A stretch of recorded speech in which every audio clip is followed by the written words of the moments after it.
I'm here. Can you hear me?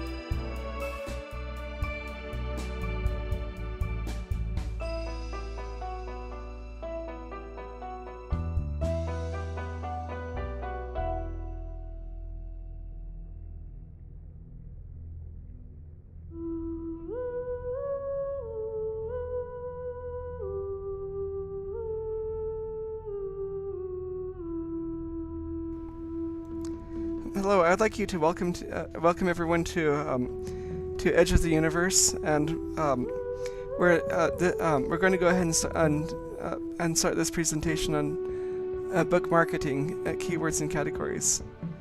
And I'll go ahead and turn it over to the presenter. Good morning. Thank you. I think we have a little bit of confusion here because I'm not keywords and categories.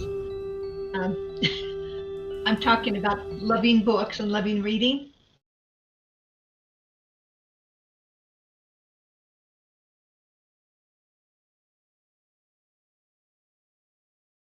I'm Annie. I'm the one previous to keywords and categories.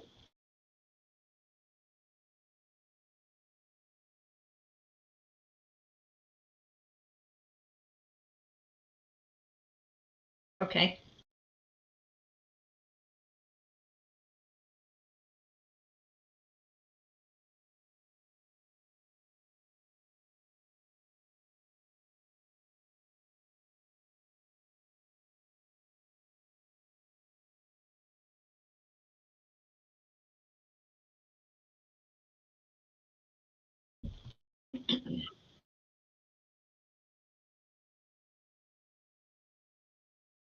Sorry about the confusion. This is Books Around the World, and so we're going to go ahead and turn the time over to the presenter. Thank you. Great. Is everything okay now? Okay. Yes, I think I'm so. here. Thank you. So welcome to the LTUE Edge of the Universe mini conference. I'm here to talk to you about books around the world, but more importantly, about the importance of reading books, why we should read books, and how we get more people to read books.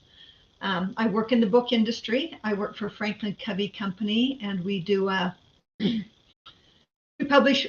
Not are we just a training and consulting business, but we're a business that produces books, and we produce business books, nonfiction books, and we believe that books are kind of a marketing tool to drive business to our main business.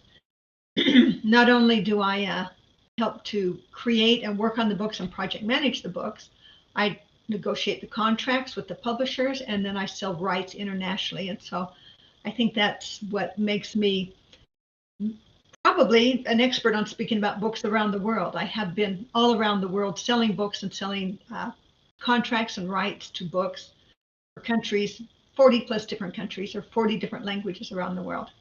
But anyway, I'm going to share with you, first of all, kind of the description of what it is I'm talking to about, and that's going to give us a roadmap of what I want to talk about today. Please feel free at any point to ask a question, and my volunteer here will help me answer those questions, or will present those questions to me so I can answer them for you as we talk. Anyway, the presentation description that we have today is going to give us a guideline of what I'm talking about. So the description reads, you'll learn how to find the best books ever written. And as we all know, that's kind of subjective. But anyway, decide what to add to your library, narrow down what to read next, and get your friends to read the books, read what you love so you can talk about them together. And I'm very passionate about books, love books. Whenever there's a survey and it asks what my hobbies are, I say books and traveling, because those are my real hobbies. I want to start first by talking about the benefits of reading, because I think it's really important. I'm assuming, I have to be careful when I assume, but I am assuming that those of you that are here today and enjoying our mini conference are those of you who write books. And I think it's really important if you're a writer, and it's probably true, that if you're a writer, you're also a reader. If you produce, you also need to ingest. So I just want to talk to you about other ways of ingesting content and why you should ingest and why you should do more reading. First of all, reading strengthens brain activity. That's kind of a no-brainer, but it involves comprehension to process what you read. You have to understand that. If not, then books have no meaning to you. Reading reinforces and strengthens your analytical abilities. It stimulates memories. There's nothing like reading a book and have it stimulate some memory from your childhood. And it can be a pleasant memory or a bad memory, but it helps stimulate your brain. And it stimulates this concept. There's a scientific concept called theory of mind. And this is the idea that you can read a book and discover others who have beliefs beyond yours, and yet you can still understand and empathize with them, even though those aren't your beliefs. And so I think that's really, really important for why we read. It's to expand the way we love people and the way we learn about other people. We all know, we understand that reading improves your communication skills. You're a much better writer if you understand how to communicate and you can communicate with others. Both reading and writing work to improve your communication skills by it opens your eyes. It literally and figuratively adds new words to your vocabulary. The best kind of reading is where you read and you're learning new words and you take the time to figure out what those words are. That's where it expands your vocabulary so you can communicate better with others. I challenge you that when you come across those, highlight them, stop, do whatever, or highlight them and come back to them later, or stop and figure out what that word means. And then choose a few words every day and try to practice those and put them into your vocabulary. The third benefit of reading, I think, is just self-exploration. Isn't that why we read? Is so we can delve into our inner psyche and figure out who we are and figure out what we love. And also what brings us to tears and what brings us joy. Books are both an escape and an adventure. And so you have the opportunity to think about new ways, new cultures, events, and people you may never have otherwise heard of. And if you can adopt some of the methods of that theory of the mind that I talked about, that'll help you to mind your psyche, reshape who you are, even enhance who you are. Reading is almost like for me, reading is a therapist. And I think that we need to look at reading more that way. Reading helps you learn about yourself. Number 4 is it makes you intellectually sound. When you read a lot, you learn a lot. The more you read, the more you make it to that level of well-read. As you know, people that tend to be well-read always have something to talk about and can invite additional conversation and can speak knowledgeably with other people. I often think when I watch Jeopardy, or the game show, when you watch it, those people are well-read. They don't skim. They're not people who think I don't love reading. You know that they are people who are well-read. And when you're more intellectually, sometimes intellectuals get a bad rap, but when you're more intellectually sound, let's use that term, when you're more intellectually sound, it just empowers you to add more people to your level of influence. And as a writer, that's what you're looking for, is the ability to influence more people. Some people say that ignorance is bliss, but I think the opposite is true. I think knowledge is power. So every time you hear ignorance is bliss, you remind those people, no, knowledge is power, and it provides us an opportunity to learn more and do more and improve our life. Number 5 is the more we read, the more we enhance our creativity. Whether it's just a special craft or skill to boost who you are, reading just enhances your ability to, I think, do more, say more, create more, because it opens up your brain to new ideas, to different worlds. And I know a lot of you that belong to LTUE are creators of worlds. You do create new worlds, you create new characters. I know there's a lot of fantasy and science fiction, and talk about creativity. I think that's much more broad than some people who kind of continue to write about the same thing over and over again. So for you, I really highly encourage you to be aware as you read that it's enhancing your idea of new worlds. Probably intuitively, we all know that reading lowers your stress level. So if you think reading is just good for your brain, also know that it's also good to help you bring down your stress level. It's good for your whole body. It helps you to, it increases your relaxation. It releases different chemicals in your body that helps you to relax. When your brain is fully focused on a single thing, like reading, it helps you tune into some meditative qualities. I mean, it's that whole idea of getting lost in a book. And that's what that's really what meditation is getting lost in another world. And so keep that in mind, that you're reducing stress levels. So if somebody's on you to go do something else, remind them, I'm meditating. I'm finding time to de-stress. We know that reading improves our memory, right? When you read a book, you're taking in all kinds of things. Some of it sticks, some of it doesn't. In fact, I find myself sometimes looking at a book title and going, should I even read this book? But as I look at more at the description of the book, or I have an opportunity to go back and read what I wrote about it, it revives new memories. And then lastly, I think the most important thing about books is that it bonds relationships. I don't know how many of you here are parents or not, or grandparents, or aunts and uncles, but reading, and when you read aloud or read one-on-one with somebody else to discuss a book, it nurtures a bonding. We know that one-on-one attention from parents during reading encourages children to form positive association with books and reading.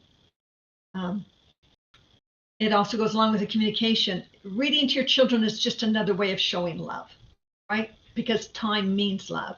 And so when you're reading something together and you can talk about it together, you're also cementing your values and your principles, because you're talking about the book and what you like and you don't like. I just want to highly recommend a book by a woman named Mem Fox. She is an Australian writer. And she wrote a book called Reading Magic, Why Reading Aloud to Our Children Will Change Their Lives Forever. I highly recommend that book. If you're not a parent, I recommend you give it as a gift to somebody you know, particularly a new parent. I think this is a great baby gift. Now I want to spend some time talking to you about, I know I'm going very fast. I'm going to stop for a minute and ask, are there any questions about that? Does anybody have any insights into some of those things that we just talked about? Do you have anything you'd like to share? Okay. I'll give it a minute. All right, let's talk then about, if we understand the benefits, then let's talk about finding books to love. Because you've all probably waded through hundreds and hundreds of books that you didn't necessarily love reading. But there are certain people that you connect with, and certain authors you connect with, and certain genres you connect with. And so how do we find those, and then how do we share those? And I think that's the most important thing about what we're talking about today. I don't know about you, but once you, and I'm pretty sure it applies to you, that once you find an author that works for you, stick with them. Read all of their books. Read everything it takes to absorb what they do. And if you're struggling deciding what to read, then I recommend going back to one of them. This is the easiest option for finding a book you love. If you haven't already, finish up their books, or go back to early books that they may have written before they were world famous or very popular authors. I have found that I have done this myself, to have found a favorite author and loved the book so much that I've gone back and done some research. And be careful you don't always read just the bestsellers, but to really get into their mind and understand who they are. Take time to read the early stuff and the later stuff. One of those authors for me is Michael Connolly. I love Michael Connolly. He's the Lincoln lawyer and the Bosch series person, and he has so many books. He's one that when I'm at a loss for what to read, I'll go look, see if he's got anything new. I'll go see if there's something I have not read yet. This does, though, require that you keep a list of books so that you know what you've read. Another one of those authors for me, and this was when I was much younger, but when I was much, much younger, I used to read a lot of Dick Francis books. And Dick Francis writes mysteries around the horse racing world. And 90% of the books are written in the UK. And this was a genre that was introduced to me, and an author introduced to me by my own mother. And so I've had to learn to keep a list because he has so many books, and now his son has taken that over, that you have to keep a list so that you know what you've read and haven't read. Because for some of these people, you read just for the relaxation of it, and you want to be able to remember. I hate getting into a book and going, oh, that's right, I've read this before. Sometimes it's great if it's a true love, but if you're reading for just relaxation or escape, I don't enjoy doing that. Number 2, and I was just talking about this, create a personal reading list. Not only a list of books you've read, but you need to create a personal reading list of books you need to read in your lifetime. It doesn't have to be anything huge and fancy. I don't know if you remember the Gilmore Girls, but Rory Gilmore created a list of 380 books that she needed to read in her lifetime. And I think that list has now grown to 400. But I recommend you create a reading list. Maybe it's just 5 to 10 classics, books that will make you, again, well read, will help you understand what good writing is. But books, I think, that will encourage you to think more deeply and think differently about how you think today. It also helps us explore the past to read from some of these classics. And I want to back up and say, this isn't just have to be fiction. I know we tend to think mostly fiction, and I've been talking mostly about fiction, but I work in the nonfiction book world, in the business book world. And so there are classic books out there that are nonfiction, that are well worth reading. I think of, The Richest Man in Babylon. I think of Dale Carnegie's How to Win Friends and Influence People. And for me, probably the best is The 7 Habits of Highly Effective People, 30 plus years old now. But it is a classic. So make some classic lists. And if you don't know where to begin, there's dozens of lists. Just go Google reading lists. I like to create my own personal favorites list.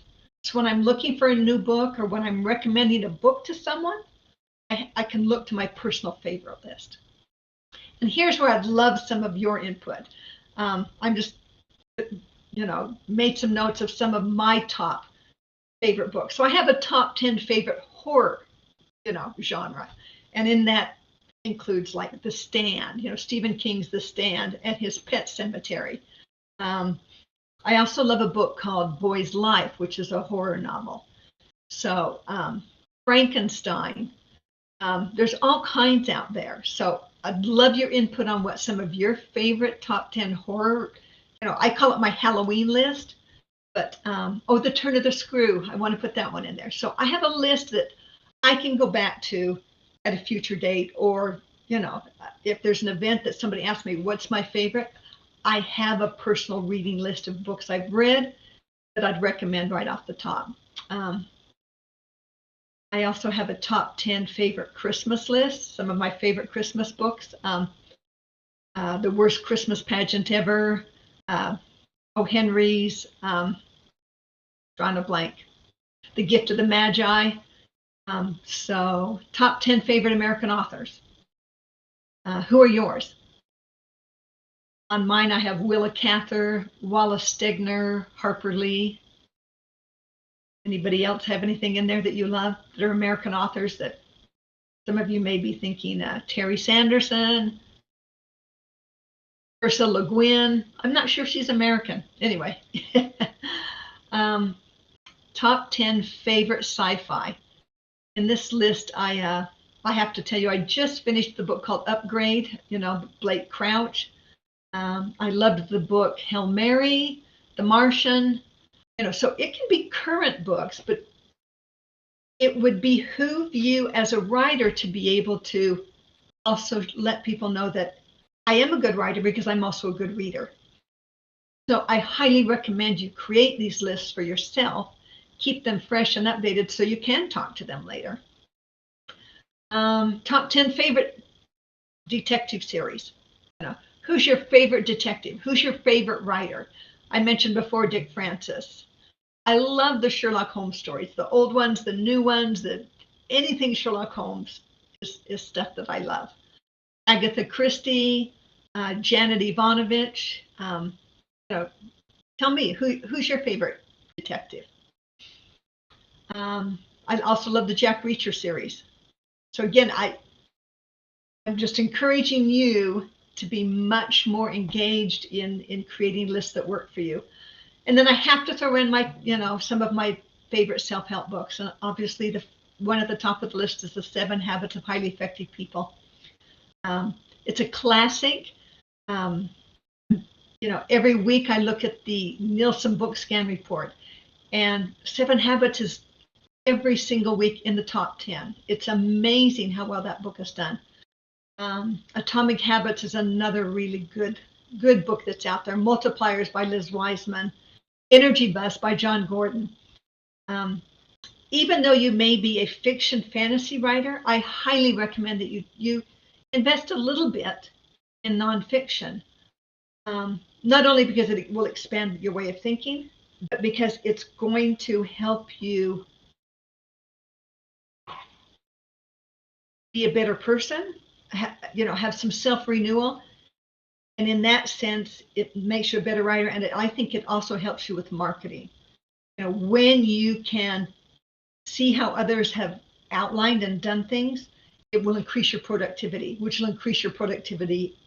Because really, I'm assuming, again, I keep using that word assuming, but I'm assuming most of you don't just write books for your own personal pleasure, but you write books because you want to sell them, you want to market them, you want people to understand and share your world. And I think one of the ways of increasing that is by creating a more productive and effective you, if that makes sense. I have a top 10 favorite young adult, top 10 favorite dystopian books, all kinds. I'm going to pause here again for a minute and see if any of you want to share some of your top 10, or if there's a list that I've missed. I would love to have your, what you think is something that I've missed on my list.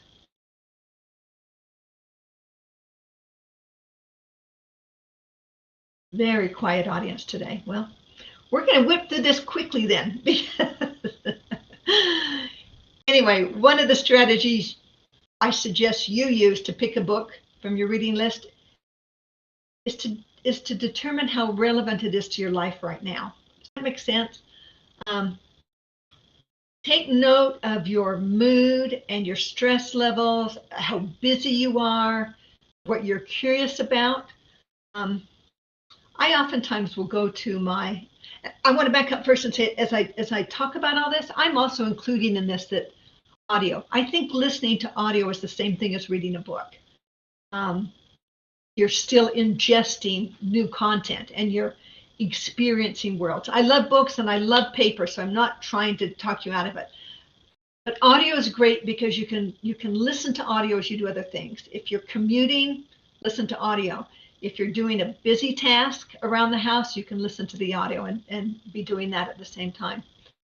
But as I'm looking through my Libby app, or I'm at an airport bookstore or something, I stop, take a deep breath, and get in tune with what it is that I'm looking for. There are different points of your life where you need different things.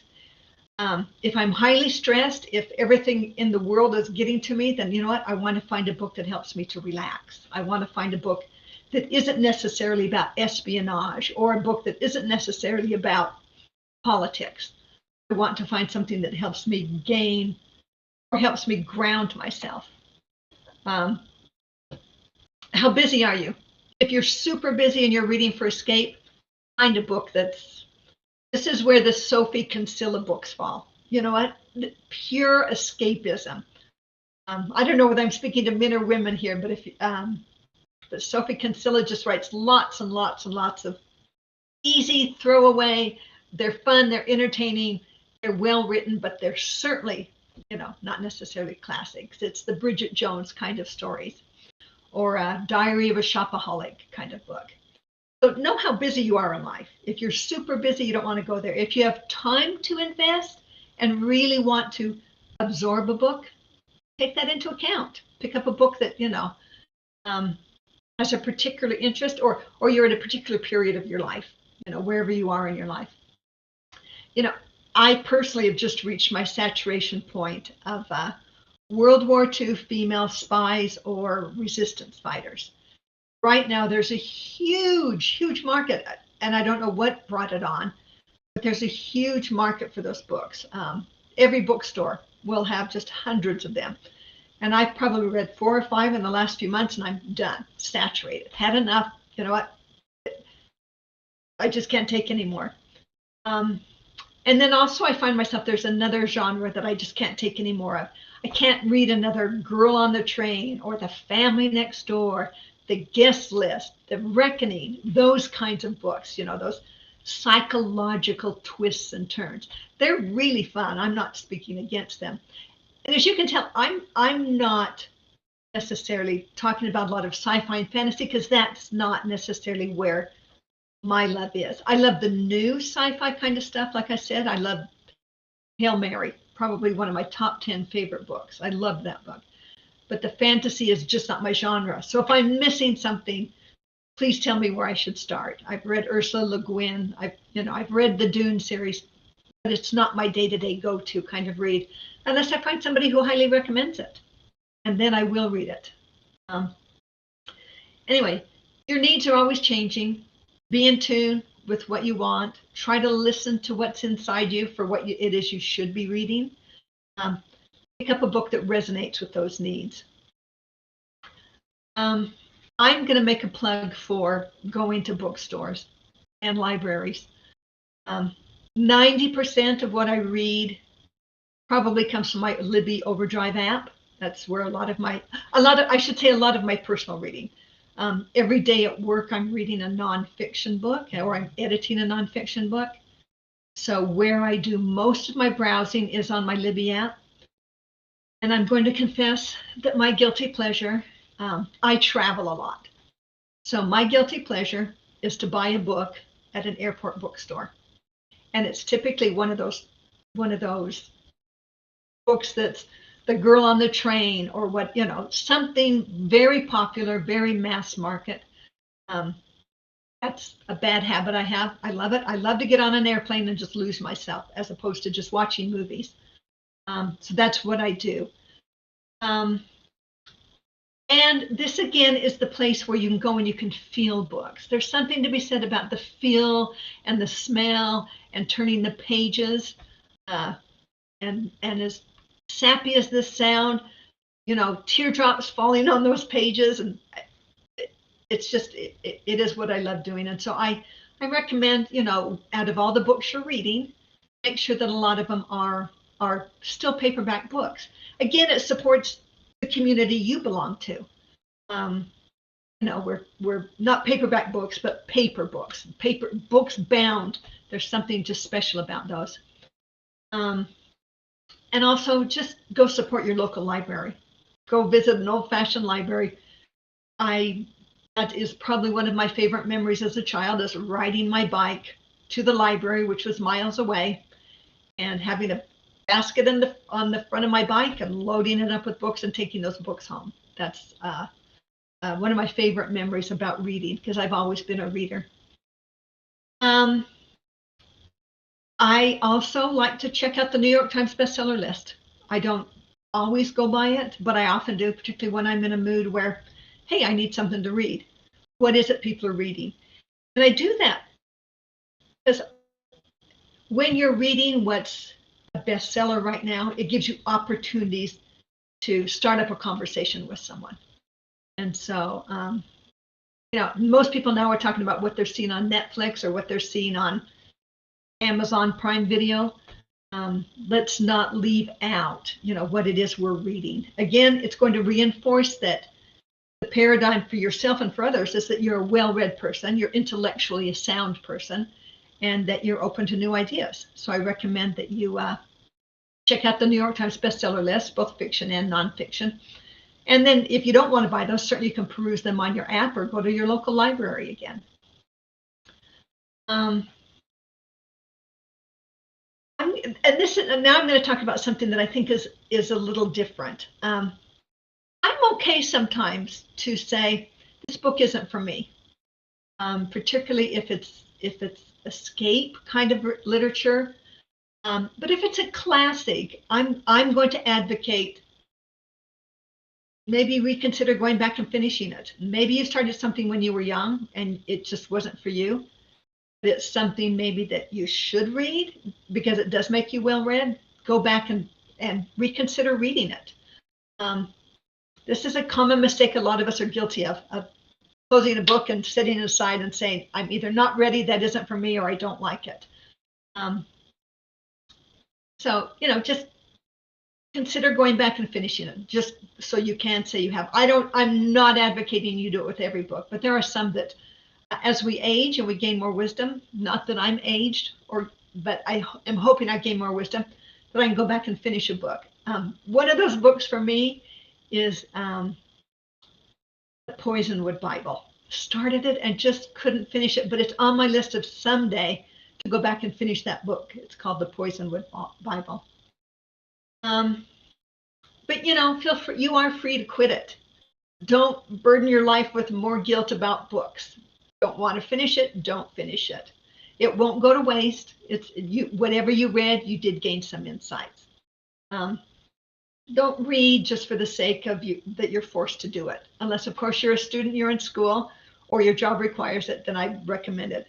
It's a double-edged sword, Sometimes something that's difficult, we want to quit. If it's difficult, that may be the reason to finish it, just for personal victory. Different people have different tastes. What may work for Rory Gilmore of the Gilmore Girls on her list may not work for you. Oprah's reading list may not work for you. Reese Witherspoon, anybody. I know, who is it? Not Malcolm Gladwell, but there's all kinds of reading lists from all kinds of nonfiction writers too, business books. Let's see. One upside, a lot of people, I am somebody who does like a reading goal. I like goals. I like setting a goal and trying to achieve that goal. So I'm all about reading books to hit a reading list or to hit a number for the year. Some people are opposed to that. I'm a believer in it because it does encourage me to turn off the streaming service and go read a book. And in fact, I can tell you that since before the pandemic, I was much more of a book reader. Now, during the pandemic, for whatever reason, I switched more over to audiobooks. I'm going to guess in the past it was 90% print, 10% audio. Now I'm probably at 75% audio and 25% print. So, we ingest books in different ways. And the audio helps me because I do commute to and from work. The audio does help me to complete that list. And I'm a list person. I like lists and I like writing, reading to that. If you already have a strong reading habit, lists may come in handy and, for tracking the books you read. Okay. That's one way I track what I've read before. So I can go through and see the last several years what books I've read. I do use Goodreads to do that. Find your own rhythm and pace. Do things, at your pace. If you want to only read a book a month, you just read 12 books for the year. That's okay. I want to switch gears now and talk to you about how we get others to read, because ultimately that's what you want, is you want others to read your book. You have something to say. You have high value, and you want others to experience the world you have experienced. So the first thing I'm going to suggest is that you know your audience. You wouldn't recommend the 7 Habits of Highly Effective People to a 4-year-old, nor would you recommend the 7 Habits of Happy Kids to an adult. Know your audience. And that's probably, as writers, probably the first thing you do is you create your avatar. Who is that single person I'm writing to? When you're encouraging somebody to read, make sure that person belongs to the audience of the book you're recommending. The second thing is to talk about it. Talk about the books you're reading, or talk about your own book. I'm going to throw in a caveat there. When you're talking about your own book, be really careful that you don't overdo it. You don't want to turn people off. You can say that you're a writer. You can say that you write fantasy. Recommend something, but it's like people talking about their own children. Be really careful you don't overdo it to where they tune out. But if you go to a get-together and somebody asks how you're doing, say, here's how I'm doing. I just read a great book. I'd like to recommend it to you. If you're at a party and you don't know people and the conversation lags, start talking about a new book. Start talking about a book you just finished. If you're on Zoom, if you're here and you're waiting on hold, start chatting about it. Wherever you go, just talk about books.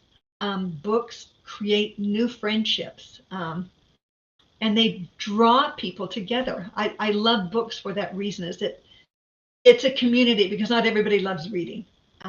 It's a community of like-minded people, and then it can become more and more narrow, the categories you read. Number 3 is one that I really want you to spend some time thinking about. I think you have an obligation as a writer to write reviews. I do. I think because you belong to this community and you want others to do it for you, it's kind of karma. It's important for you to write reviews. And I'm going to recommend that you be considerate in your reviews. I highly recommend that you don't give everybody 5 stars and just say it's the best book ever, because you'll lose credibility.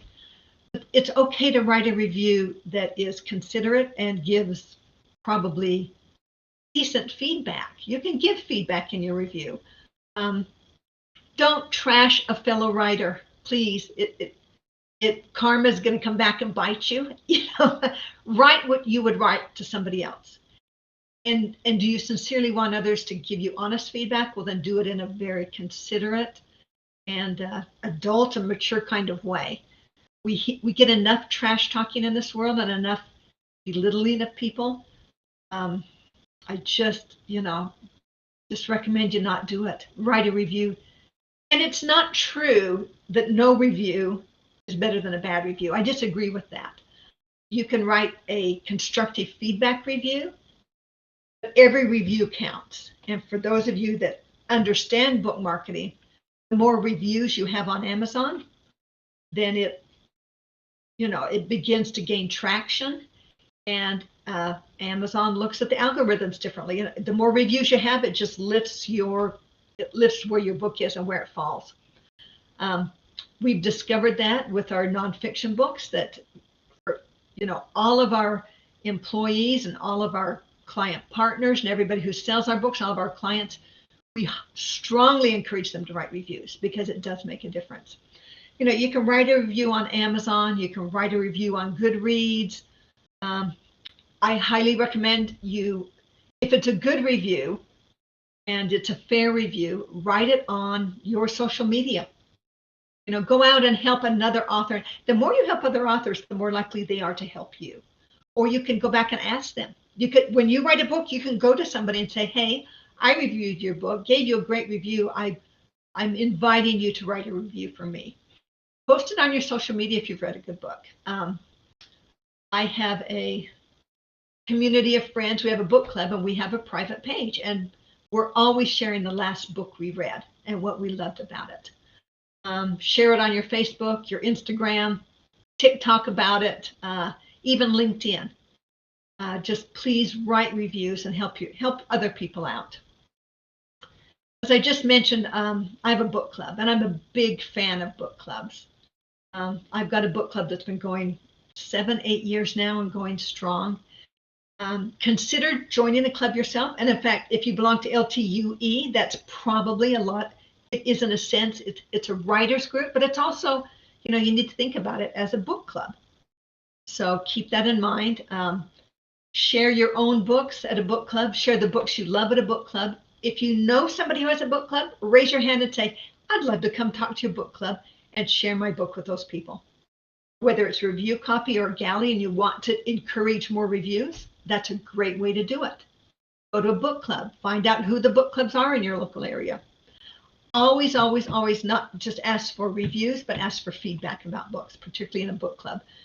If you volunteer to go to a book club, be open to the feedback you're going to get, or you may not be invited again. Number 5, the number 5 way of how to get others to read any book or to read your book is volunteer. Volunteer to read at your child or your grandchild, your nieces or your nephew's school. Teachers are always looking for opportunities. Reading teachers, again, this depends on what genre you're writing in, but that's, I think, probably the best thing you can do is to call a teacher, go to a school and offer your services. Or go to the public library. They have reading time. They have even adult evening reading groups. Or at a care center.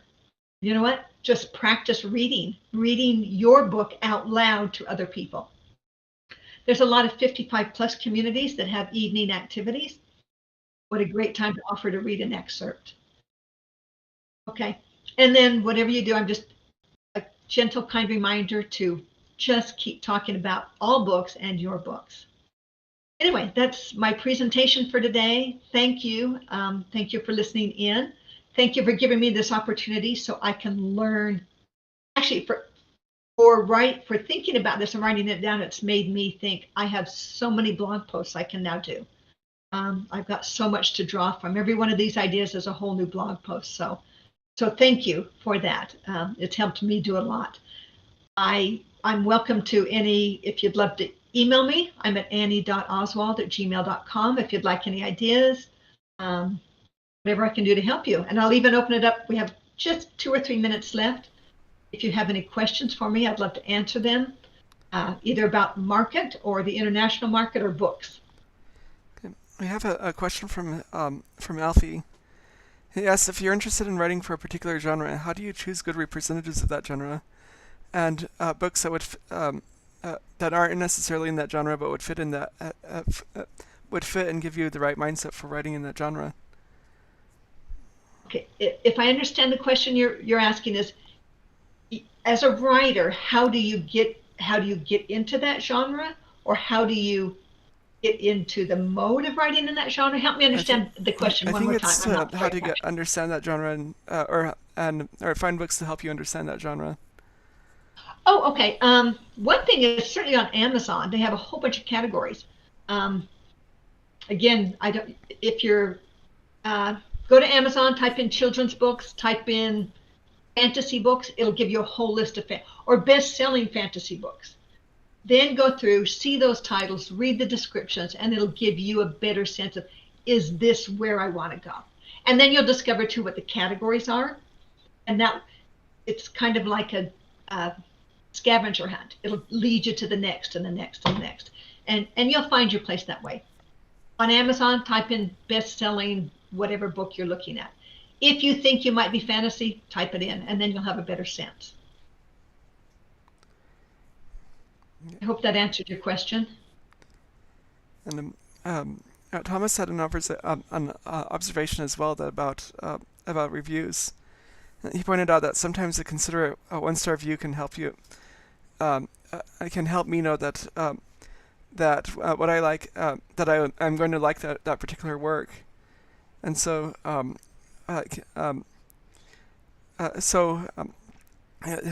providing considerate 1-star reviews can be valuable for other people for that reason. Yes, thank you. That's a great suggestion. Yeah, if you see a book has, you're going to find books with 5 stars and 1 star. So kind of take it with a grain of salt. But you're right. If it has lots of 1 stars, it's probably not a really well-written book. I'm also going to give you an insight. We will take all of the reviews of books and we'll categorize them: the 5 stars, the 4s, the 3s, the 2s. It'll give us a sense for what we're missing. So sometimes, even for you as a writer, a 1-star review, if it's well thought out, will make you go, oh, they wanted more depth, or they want more character development. For us, it's more, oh, my reader wanted more application, or my reader wants more data. So 1-star reviews can be very, very helpful to you as a writer, and also to the person you're writing a review for. So I'm glad you brought that up. That's a really good point, and I've forgotten to mention that. Anything else? I think that's all the questions we've had, or we have. Okay. Well, thank you all. Thanks for sharing your time with me on a Saturday morning. I appreciate you. And so I'd like to thank the presenter for her thoughts and reading, and also I'd like to thank everyone who came in to participate in or to view this panel, and we'd encourage you to continue participating in the next couple of hours. And thank you once again for everything. Thank you.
Welcome back to Edge of the Universe. This hour, we are proud to present Hank Marcacci with his presentation, Book Marketing, Keywords, and Categories.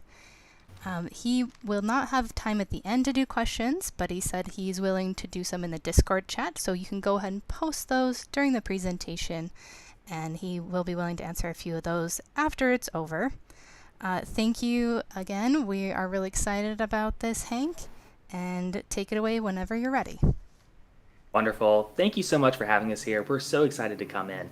And what we're talking about today is how to get your book discovered on Amazon.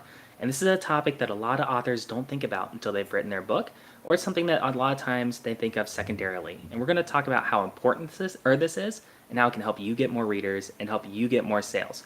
Because we all know we wrote a book, we came out, we want to sell it, we want people to read it, and that's a lot more difficult than we think sometimes. So the most important part of this presentation here is the word discovered. And we're going to talk about what that means and why it's so important and how you can not only just show people your book, but have them stumble upon it and how have them actually find it.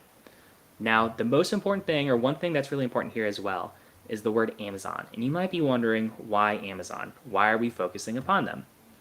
And the reason why is every month, more than 197 million people around the world shop on Amazon. This is an enormous market. It's huge, and so many people come here. So many people are coming in, they're looking for a book, and Amazon wants to help them find it. So we're focusing on Amazon again because it's so big, there's so much opportunity there. And we're able to capture just a tiny sliver of those 197 million that results in really good sales for you. So one important thing about Amazon, is coming from Jeff Bezos, is that they don't make money when they sell things. They make money when they help customers make purchase decisions. And what that means, and what's really important to you, is Amazon is in the business of giving someone two options or multiple options. They could say, we're going to help you buy A, or we're going to help you buy B. And basically, they make their money by determining which one the customer is going to buy, or giving the customer that option. So the customer leaves satisfied, they leave happy, because Amazon has paired them up with a product that they really want. And the way this actually affects you is, how does Amazon help book shoppers find the right book? So again, if you're Amazon, you want to help a shopper find a product they will love. You want to pair someone up with a book that they will really enjoy. And the question that you should be asking yourself when you post something on Amazon is, how do I help Amazon realize my book is the right book for this type of reader? Or my book fits this one type of reader and they're going to love it and they're going to leave with it and be happy. So that's what we're going to help you out with today, is determining how to reach that right reader, how to actually pair up, and how to tell Amazon that you're the right book for that reader. Now, this presentation was put together by Dave Chesson, who's also the founder of Kindlepreneur and Publisher Rocket. Some information about Dave is that Dave was born dyslexic. He never thought he'd be a writer. But Dave went on and published 9 international best-selling books on different topics. And this is important because what Dave realized was that it wasn't something so much about how good the book was. I mean, it's very important to have a strong, good product. But there's a lot of things on Amazon that are based around marketing that a lot of authors don't understand, and ways to get actually paired up with different books depending upon how you market to different groups. So again, it's very important to have a strong, awesome product, but if you don't market it right, a lot of people actually can't find it. And Dave was motivated to write these books and publish these books because he was actually abroad at the time working, and he wanted to come back to America and be with his family and basically actually be able to be with his kids, and this enabled him to do it. This was something that helped him do it because of these online book sales. So what Dave realized again is that a lot of authors can write very good books, but they don't necessarily understand how to actually market them. And Dave founded Kindlepreneur to help with this. So Kindlepreneur is this big site. It's got all this information about how to write a book, how to market a book, how to publish, how to actually format it. There's all this information in there. And he also took a lot of that information and he put in a piece of software called Publisher Rocket. And what Publisher Rocket does is it helps pair people with the right readers based upon keywords and categories. And we're really going to dive into that today. Now, these tips and strategies we're going to talk about come from large publishing companies and from New York Times bestselling authors. So these aren't ideas that we just came up with, or they're not just strategies that Dave thought sounded good. These are things that are coming from the experts, and not only that, but they're tried and tested. We've done case studies, we've experimented with this, and we found out that these things really work. So it's important here to realize, again, is this isn't just an idea, this isn't just theory, this is practice. And we hear from one of the most important people or companies, Amazon itself, that says, learn from Kindlepreneur on how to optimize your book for more sales. And the reason why they're so important there is because they own that marketplace. So if you want to sell well in their marketplace, you want to take advice from them on what you should or shouldn't be doing. Now, I'm your host today. I'm Hank Marcacci. I was trained up by Dave. I'm currently the manager of Publisher Rocket.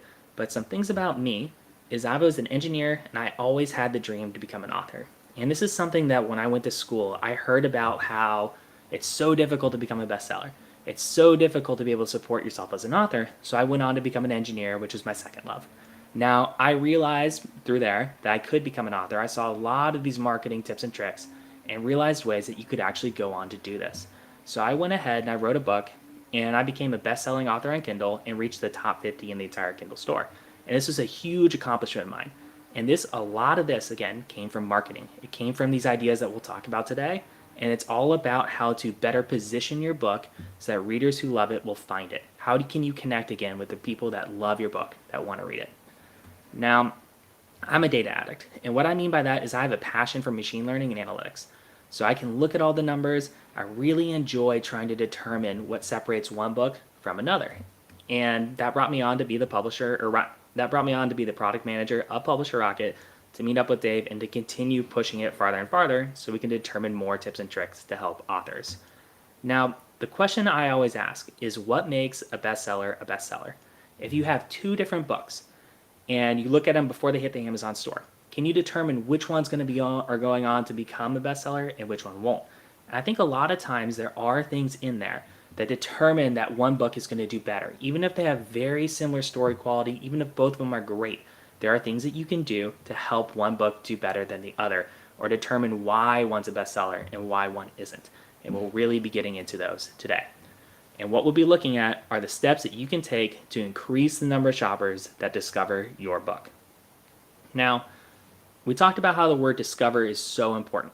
And there are two places on Amazon that people can discover your books. One is in the categories, and two is in the Amazon search bar. We're going to talk a bit about both of these.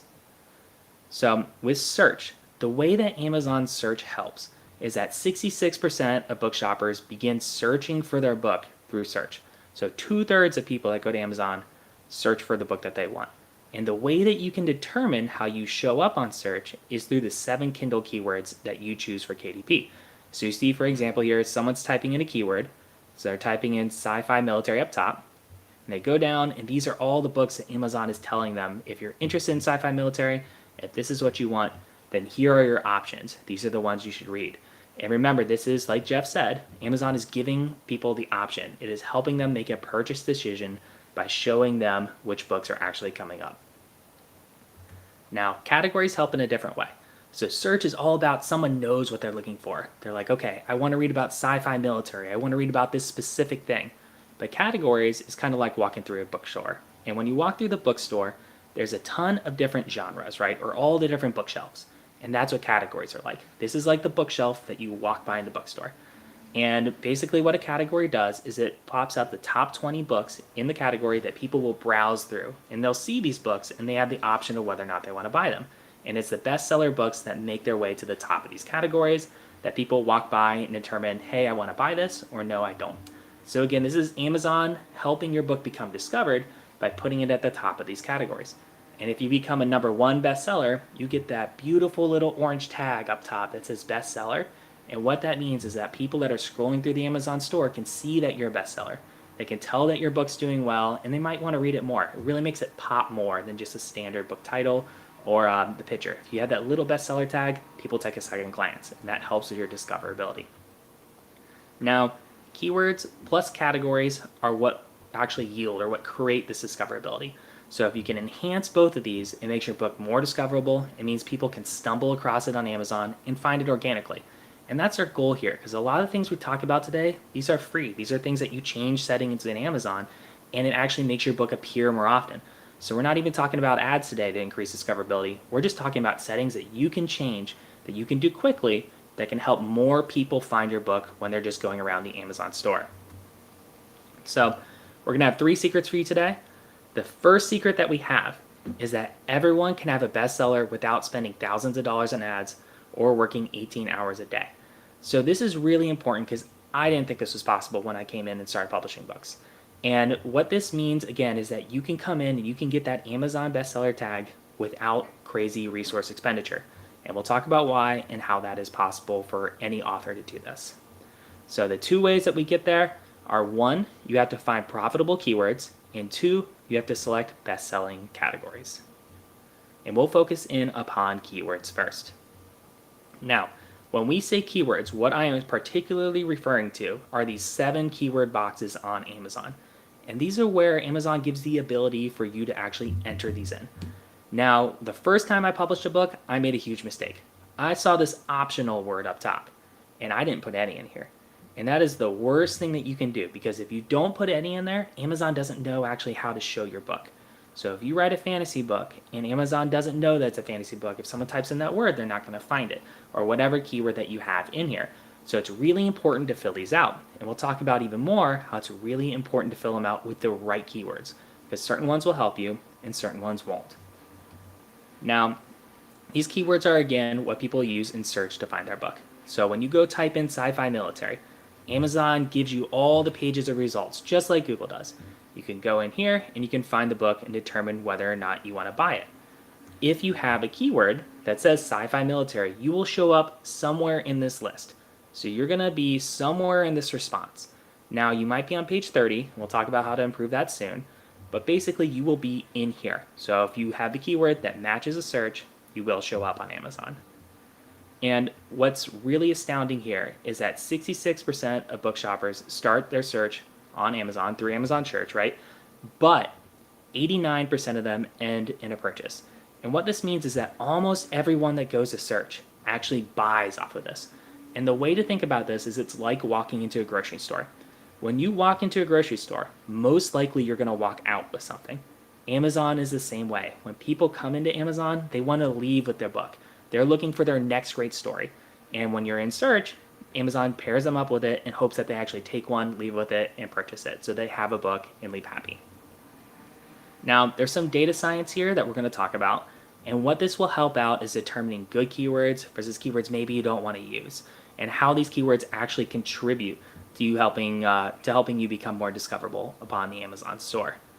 And what's really interesting here is that if you look at how keywords affect your book discoverability, it all depends upon where you rank for that keyword.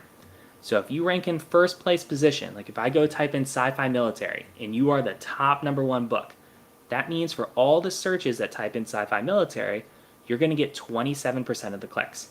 If you're number 2, you get 12%. If you're number 3, you get 9%. But the important thing here is that these numbers die off quick. So there's this waterfall effect where the first person, the ranking #1, gets the lion's share of this. And that is a place where your book is most discoverable, is if you can show up #1 as opposed to number 10 or even number 2. So to give an example here, if you type in Space Marines, the first book that shows up gets 27% of the clicks, and the second book gets 12. So book 1 gets more than 2 times the clicks as book 2. And that's huge because the difference here between book 1 and book 2 is enormous. But the difference between book 2 and book 5 is even bigger. And here's an example of that. So if your book ranks at number 5, right down here, you're getting 7% of the clicks. That means if someone searches for Space Marines, and let's say 1,000 searches happen per month for Space Marines, 7% go to this book in position 5. So you get 70 clicks per month that are coming out of this search on Amazon. But if you rank #1, so up here in the 27%, well then you get 270 clicks because you're getting 27% of those 1,000 searches. And this is incredibly powerful, and this is one of the most important things to remember today, is that if you are in the top 1 or 2 positions, you are getting way more clicks than everyone else. And it's so important to find keywords that get you up in position 1 or position 2, and preferably, again, because we can see how much better position 1 is, to show up in position 1. And you might look at me and you might say, hey, what's the big deal? It's only 200 clicks a month. So I could go pay for those clicks. I actually don't need keywords because 200 clicks a month doesn't sound like a lot. And you would be right if you only had 1 keyword.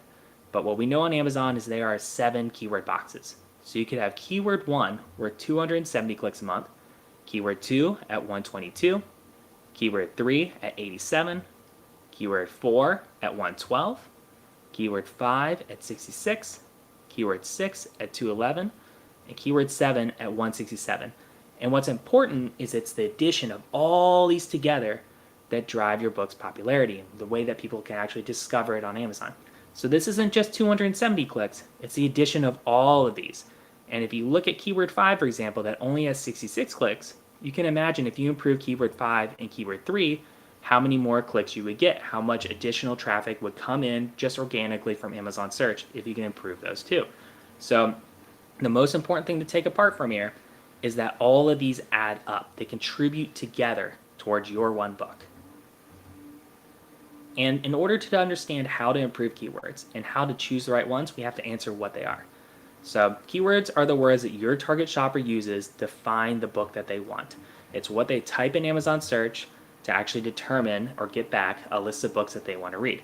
And there are two types of keywords here. There are fiction keywords and there are nonfiction keywords. And I think a lot of you are fiction authors today, so we're going to talk about fiction, a little more nonfiction, but there is both of these. It's really important to understand from the psychological point of view what people are looking for and why they're looking for it. You have to put yourself in the shoes of the shopper. Now, fiction keywords describe the type of story that a book is about. And there are 5 different type ones here. So the first is settings and time periods, and we have some examples here on the right. So if you're looking for a book, oftentimes people will go and they'll say a setting or a time period that they want to find. So they might say, I know for me, I like medieval fantasy. If I write in medieval, that is a time period. If someone goes and they'd say, I want to read a book about Seattle or something along those lines, that's a setting, right? And there are different ways that people are actually going to search for this. And people very commonly go to the store and they search for that setting or time period. And some examples here are, let's say, the British Knight. You immediately know with the word British where that's taking place. You might have something here that almost looks like Gone with the Wind or something else on the right. And that really brings a different sense to mind, or something fantastical. And then all of a sudden you know that it's not in this world, it's somewhere else. And people, again, will search for these. They will look for these specific things because they want to read a book about that subject, about where a book is or when it takes place. If you write a sci-fi book, you definitely want to tell people, for example, if it's in the future, that it's futuristic, because there are certain people that will search out books that fit that niche. Second is character types and roles. And what we see here is that people will actually buy a book based upon what type of character it is. And not just buy the book, but they'll search for that type of character. Romance is a great example here. So if we look at the Billionaire Boys Club, we know what that's about, right? What type of characters in there. That is a rich fantasy that's actually coming into play there. And if you are actually looking for that, then Billionaire Boys Club is going to pop up. Billionaire is the keyword that is showing there. You have something else for another type of character role. You might have a religious one. Or in the third one here, you might have something a little more spicy when it's coming into romance. And the last one, you might have something family-oriented. So it might be like the family man type of character. And people, again, will search for specific books depending upon what type of character it is. So another example here is if you think of fantasy, someone might say the word wizard. That's a character type, right? That's a role that's coming in. And these are things that people will put into Amazon search and look for. The third one is plot theme. And what this means for romance, again, because romance really does a good job of delineating these so you can see them, is that you might have a vacation romance, or you might have a romance about a wedding, or maybe a love triangle. And what's important here, again, is remembering that these different themes are things that people look for. People might like to have that getaway romance or that vacation romance that they read while they're on the beach. And that might be the only type of book that they're looking for. So if your book fits a specific plot theme, you want to bring that up and use that as one of your keywords. Next is events and situations. And my favorite example here is World War II. If you write a book about World War II, you know there are people that just solely read books about World War II. They're going to search it out and find it. So if you have a situation or an event, or for example here with Vietnam, or anything else that's an event that is popular that people know about, you want to include that in your keywords so that the people that, really, really like to read about those things know where to find your book, and your book actually pops up when they go search for it. Another example here is at bottom right, we see stalker. That's a situation. That's something that you look at the cover, you can immediately tell what type of situation that is. So again, people will look for these books and you want to help them find them. And the last one is story tone. So with romance here, you can see that there's a melancholy story tone. There might be one that's happy. You can tell that everything's going to end up well. You might see something in the word or in romance again that's more heavy romance or spicy. But the point is here is that when you look at it or when you type in a keyword, you can tell what the tone of the story would be. With fantasy, a great example here is the word grimdark, or dark fantasy, or lighthearted fantasy, or comedic. And these are things that people look for in their books and they will actually try to find. So it's important, again, when you look at these 5, you have settings and time periods, character types and roles, plot theme, events and situations, and story tone. These are things that people type into Amazon looking for their next book. And if your book can fit these, you want to make sure that it shows up for what they're searching for. The second type of keyword are nonfiction keywords. And these describe how a shopper describes a pain point and the result that they want by reading the book. So the problem and the solution. And when we look at nonfiction keywords, again, they'll bring up the negative value. So the pain point is the first example. And a good example here is, OMG, my kid is overweight. And it's talking about the problem. It's talking about the pain point that you're trying to fight against weight. Or how to read body language. And you can see someone with his hands up and it's yellow and red. You can tell that there is a problem. There are negative emotions that come out of here. How to not die alone. I mean, that's a very strong negative emotion. And that's something that people might type in and look for because that is the problem that they are experiencing. The next is looking at the results or the solution. So instead of, OMG, my kid is overweight, it's instant weight loss. This is, again, looking at the solution, the good side. These bring the warm feelings. These bring the positivity of where people want to go. How to win friends and influence people is another great example here where people are trying to get that social clout or social ability. Another one is profit first, or profit first, or I will teach you to be rich. Both of these talk about, the goal at the end, right? In this example would be money, but the goal is something that people are striving for or they're looking for. It's that solution. Next come emotional amplifiers. So, for example, we have lose weight fast. So it's not just, how to write fast. It's not just how to write, but it's about how to do it in a way that someone else might not have shown you before, or it's something that really puts a zinger on there that makes it spin it into a new light for people that see that book. When you use odd numbers, like for example here, the 13, that draws the eye much better than if you write 20. So if you have 13 ways to do something, it's way more interesting than 20 ways to do something because it doesn't seem rounded. It seems like a more nuanced number that people will click on. The other example here is speed reading, how to read a book in 1 hour. That 1 hour really draws the eye a lot more than just a book about speed reading. And the last example here is demographics. So in this example, I love Evernote for Lawyers is a really good one, or good example to drive this home. If you were reading a book about Evernote, but then you were a lawyer and you saw Evernote for Lawyers, you are so much more likely to buy the one that is tailored to you. So if you're looking for a book and it's in nonfiction and it specifically speaks to you, it specifically says this fits your demographic, you are so much more likely to buy that book because it feels like it was tailored for you, it was created for you. Another good example here is the Busy Mom's Cookbook. If you're a busy mom, you know when you pick up this book that you're not going to have 13-hour recipes. You're not going to have really hard to find ingredients or things that are going to leave your kitchen a mess. This says right away from the keyword, this is something that's for you and for you specifically. And so you are far more likely to buy this than you are to buy a general cookbook. And so when you write books here, and this applies in my opinion to fiction as well, you want to remember what people are looking for and what niche and what demographic that hits. Now, the second secret that we have for you today is that not all keywords are created equal. There are some that are better than others, and we'll talk about why and what makes for good keywords. There are 3 things that make for a good keyword. The first is you want a keyword that people actually use. If people aren't searching for it, you could have the best keyword in the world. It could perfectly describe your book. But if no one types that in, no one looks for it, you're not going to get sales or readers off of it. Step 2 is you want the words that shoppers actually use to buy. If thousands of people look for this keyword a month, but no one actually clicks buy on it, it's not a very useful keyword for you either. And the third thing that you want is you want things that aren't too competitive. If you use a very competitive keyword, you're going to have a problem because there's going to be other authors larger than you that are going to steal the traffic for there. So you don't want to come in and, to use fantasy as an example, if you use the word fantasy, there are huge authors that own that keyword. And the chances of you showing up for a large keyword like that are so small. Chances of you fighting against, just the big names is very, very difficult. So when you go after these keywords, just remember, don't go after the ones that are too competitive because you probably won't show there. And we're going to dive into these steps and determine how you can find these good keywords. So the first one is determining if people actually use these in search. And the way to do this is you go to the Amazon search bar and you start typing out a keyword, and it will show what keywords people are actually looking for.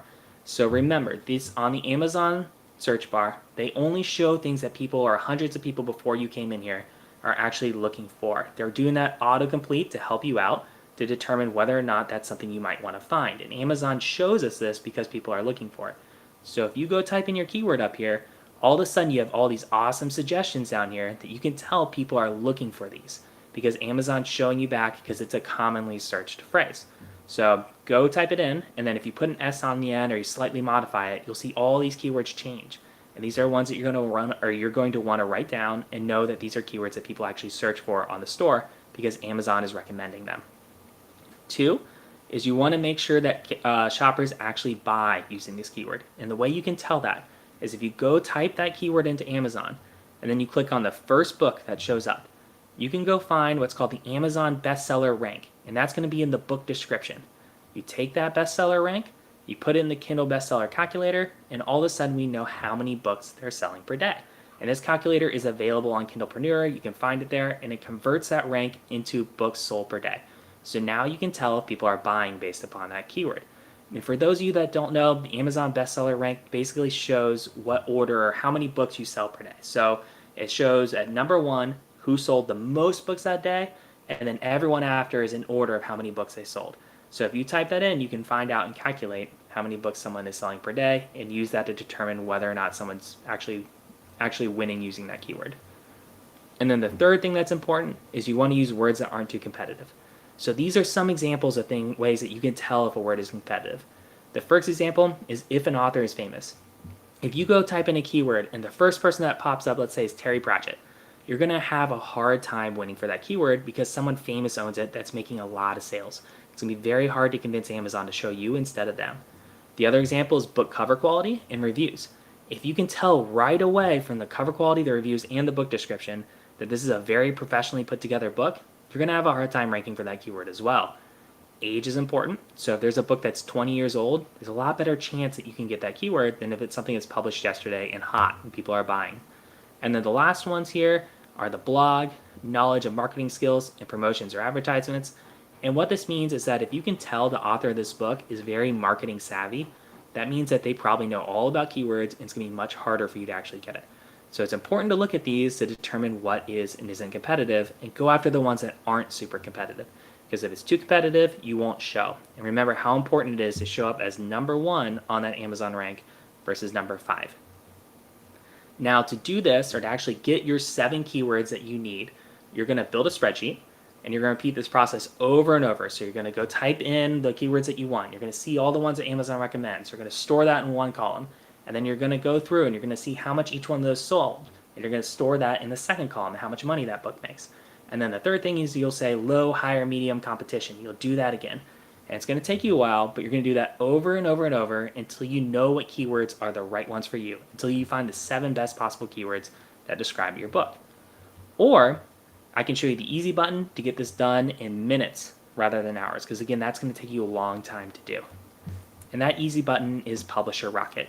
And we'll be focusing in upon this keyword search function that Publisher Rocket has. So when you go into Publisher Rocket, you have the ability to type into keywords. This example here, we're using fantasy. And Publisher Rocket will give you all the ones that Amazon said are being searched. So these are the ones that are coming through back from the Amazon search bar. So if you type in fantasy, you can see all these other ones that are very popular. Second thing that'll happen is that it's actually going to show you how many searches per month we have for those keywords. So you can tell right away how popular these are, if a lot of people are looking for it or not a lot of people are looking for it. And then you can see the monthly earnings that are coming in here, as well as the competitive score, so how hard it is to get the keyword.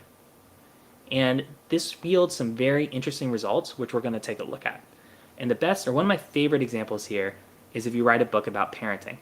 So if you look at all these different keywords here, they likely look the same to you. However, they have extremely different results when you look at keyword search on Amazon. And my favorite one is parenting teenage boys versus how to parent teen boys. So if we look at the difference between these two, we can actually see that one of these gets 240 searches per month, while the other one gets almost nothing. And one of these sells $340 a month, and the other one only sells $40. So one of these is far more popular than the other one, and that's really important because you can actually see if you just slightly change up the words, how one does far better. And if you're using how to parent teen boys, chances are you're not getting a lot of searches for it, and it's not really helping out your book. Another great example here is looking at niches. So if we look at the keyword science fiction and you type this in, you can see there's a very large amount of competitors here. But if we change that to sci-fi military, well, all of a sudden that cuts down to way smaller. If we look for space marines, that continues to cut down. So we go from 140,000 to 17,000 to 2,000. And if our last keyword is space marine bug hunt, for example, and let's say that's what your book's about, well, now you only have 8 competitors. And you can see your competition score dropping down with each one of these as well.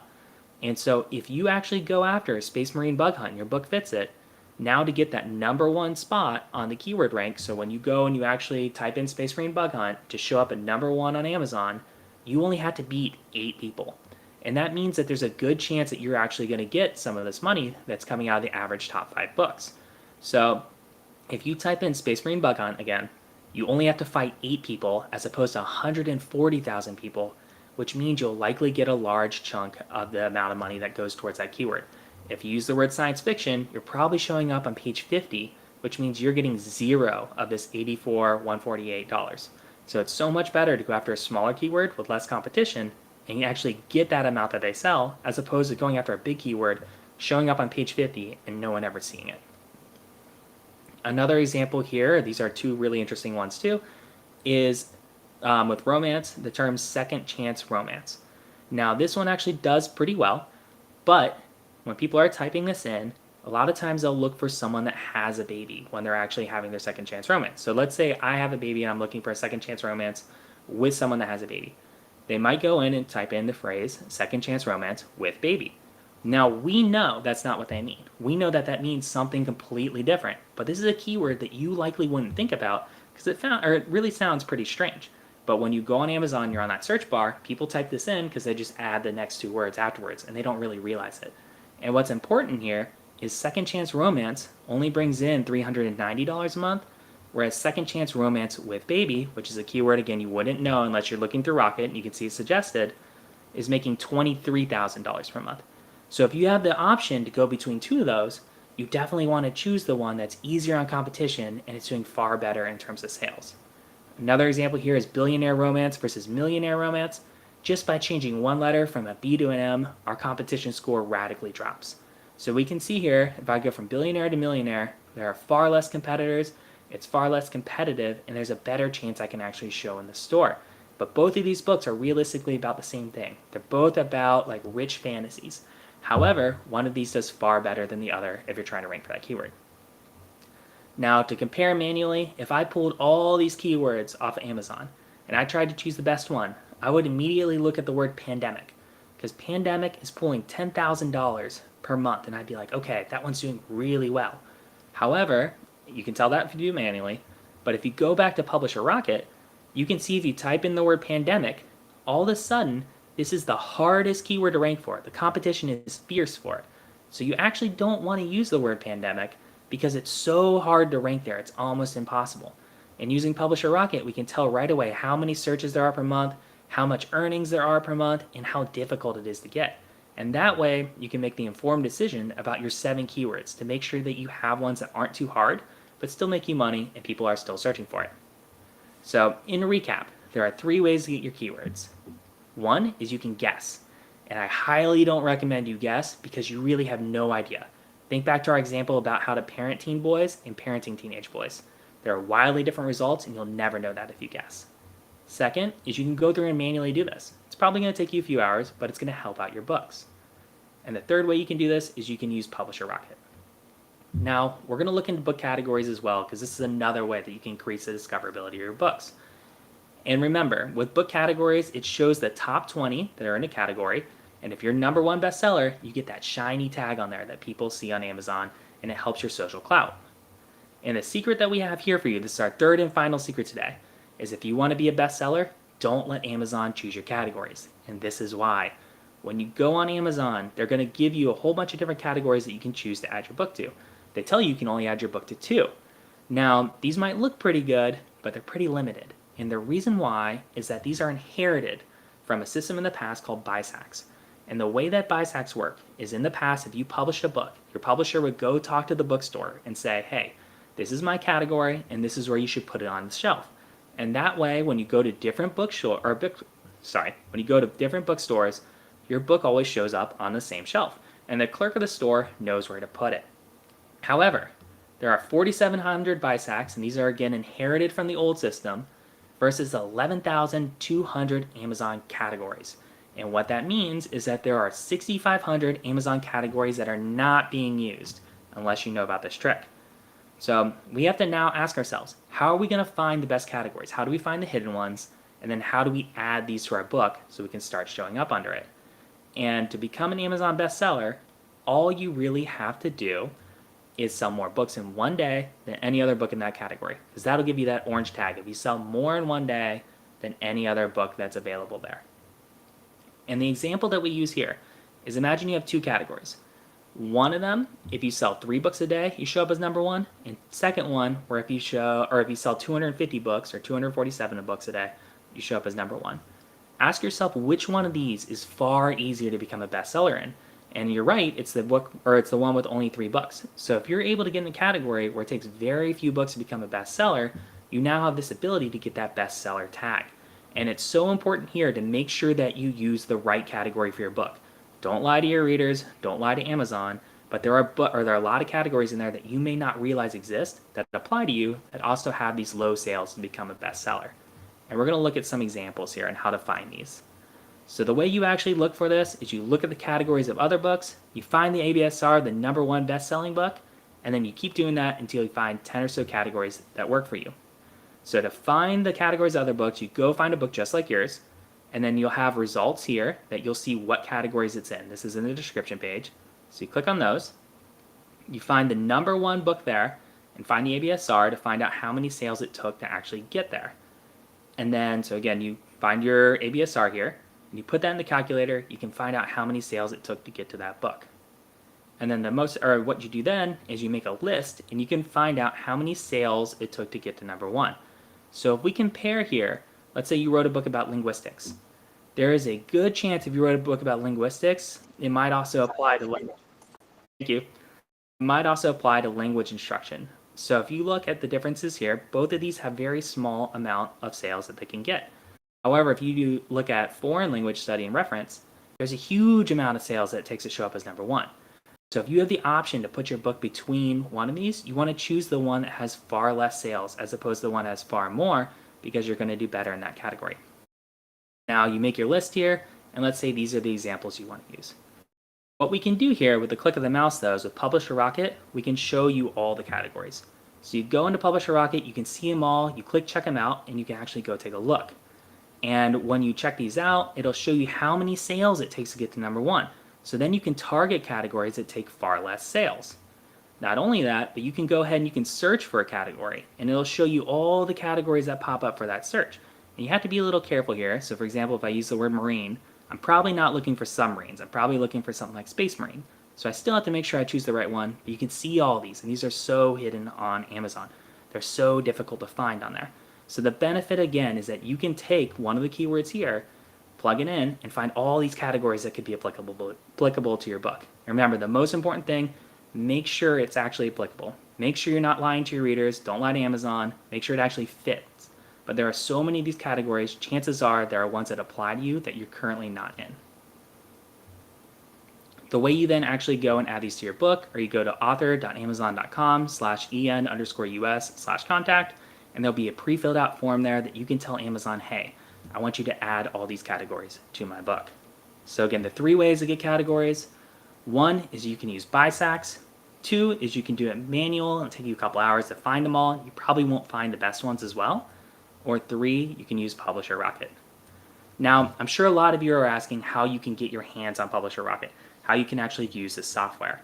And for today, we're offering this for $97, and it's likely going to go up in price in the future, but right now it's at $97. And what you can do with Publisher Rocket is you can find your keywords fast. You get all the categories that you can see and the amount of sales it takes to rank. You can get your best Amazon ads keywords, so you can get a ton of these that Publisher Rocket will spit out. We didn't cover that today, but it's a way to generate your keywords. You can see how much other authors are making, and there's a lot more you can do, like looking at emerging book markets. And we'll send this link out, but this is the one you want to use to be able to get Publisher Rocket. And for only $97, if you sell more than 48 books in your entire author life with the aid of Publisher Rocket, it pays for itself. And the same things, if it saves 5 hours of your time and you value your time at $20 an hour, you just broke even as well.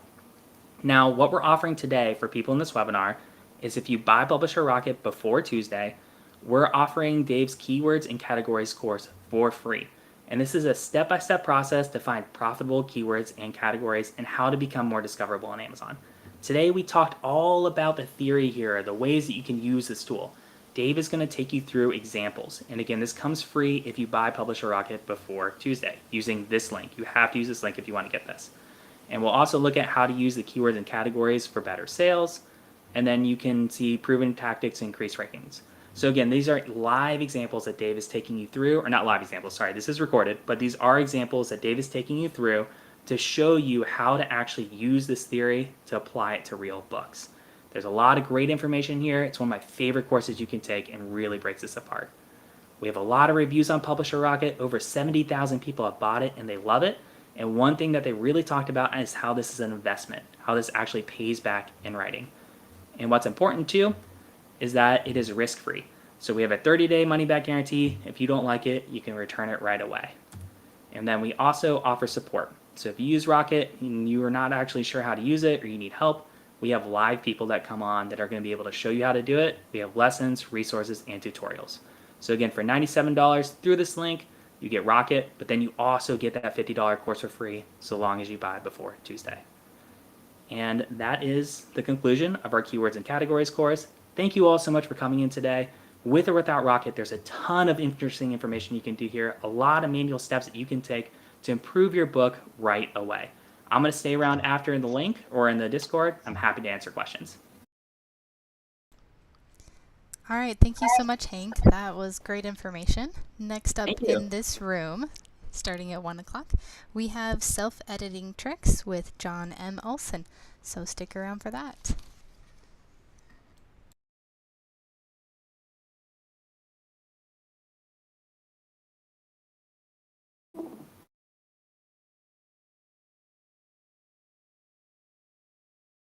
Sorry, we got a little rush there, but hope it was all right. Brilliant. Came to the categories section, and I was like, all right, I got to put the accelerator down because I wanted to make sure it's really good stuff and people love it. Where are you? Ah, great to hear it. And it's things you never think about, right? And they make such a big difference. So I love that people take it away. And again, the thing that we love too is we show them how to do it. So, no matter what they do, hopefully they can make improvements right away. Mhm. Check it out. All right. Is there anything else I can do? Where do I go for the chat?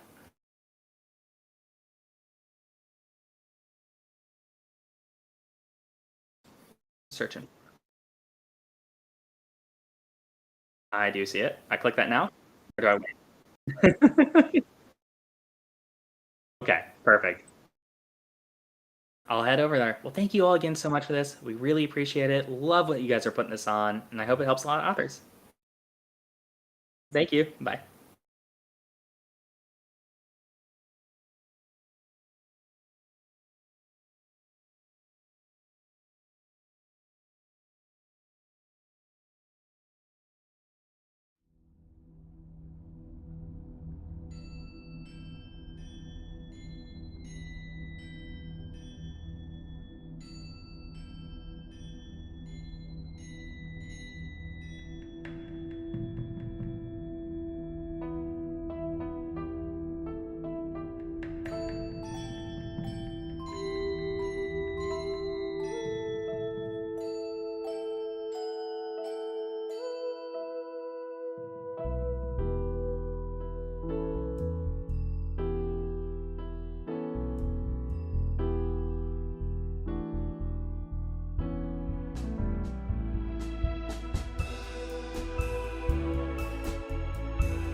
There we go. Yeah.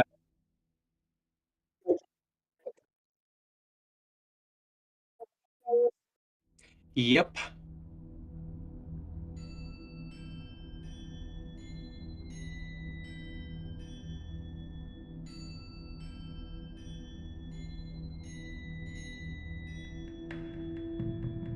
Yeah, there's a join voice button. I guess I can ignore that.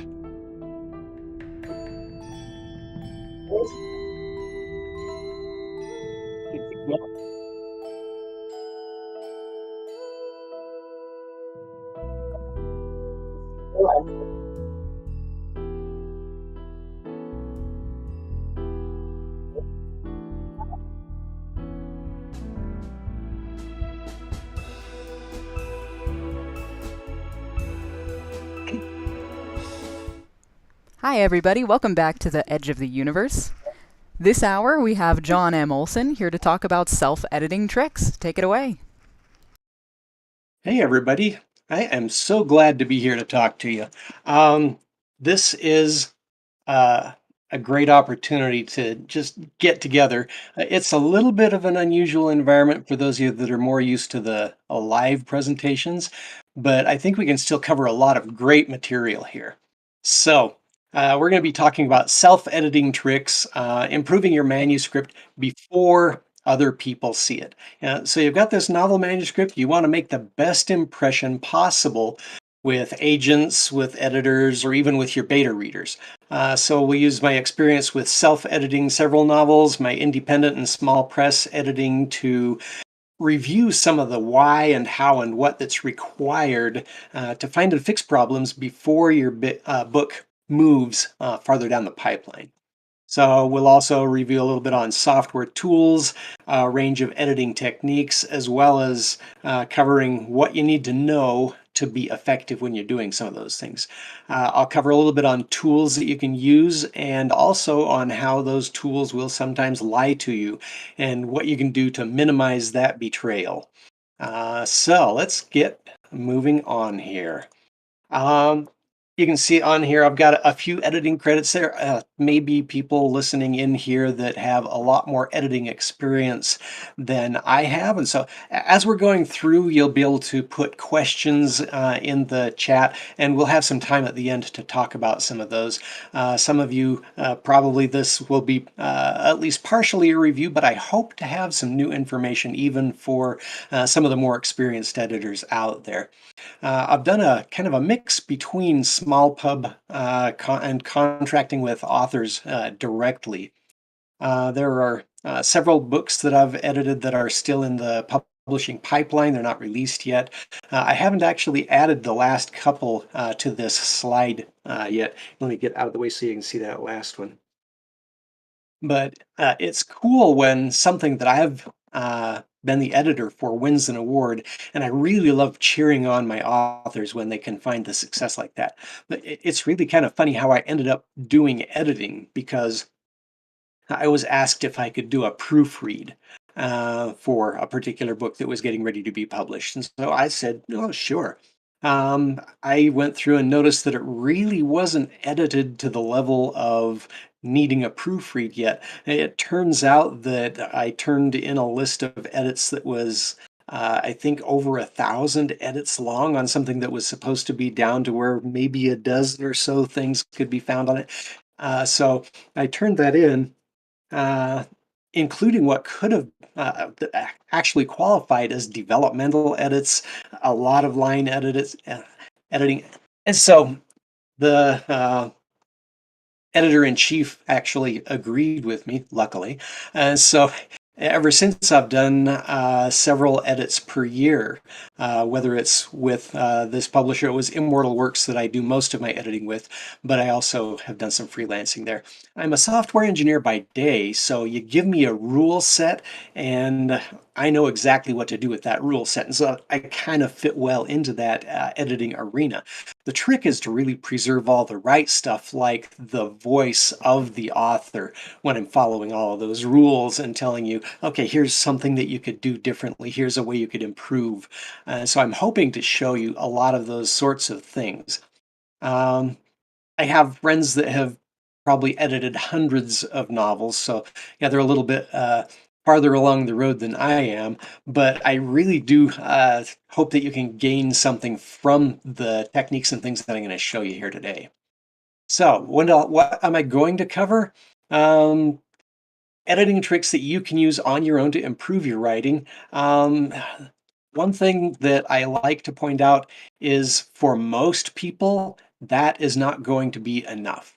Almost everybody needs an editor. As an editor, I also hire editors to write to edit my stories that I write, and so you need to plan for that external help as well. But I'm primarily going to be just covering what to do before you go for that outside help. I'm going to talk about several editing tools and related tools, authoring tools, how you can use those effectively. The reason I glance over here is I've got my slide over here, and so I'll be looking all over the place and hopefully back at you fairly often. But there are some similarities when an author works with an editor to what we're going to be going over here. There are a lot of different cases for when you're working with an editor versus when you're doing your own editing.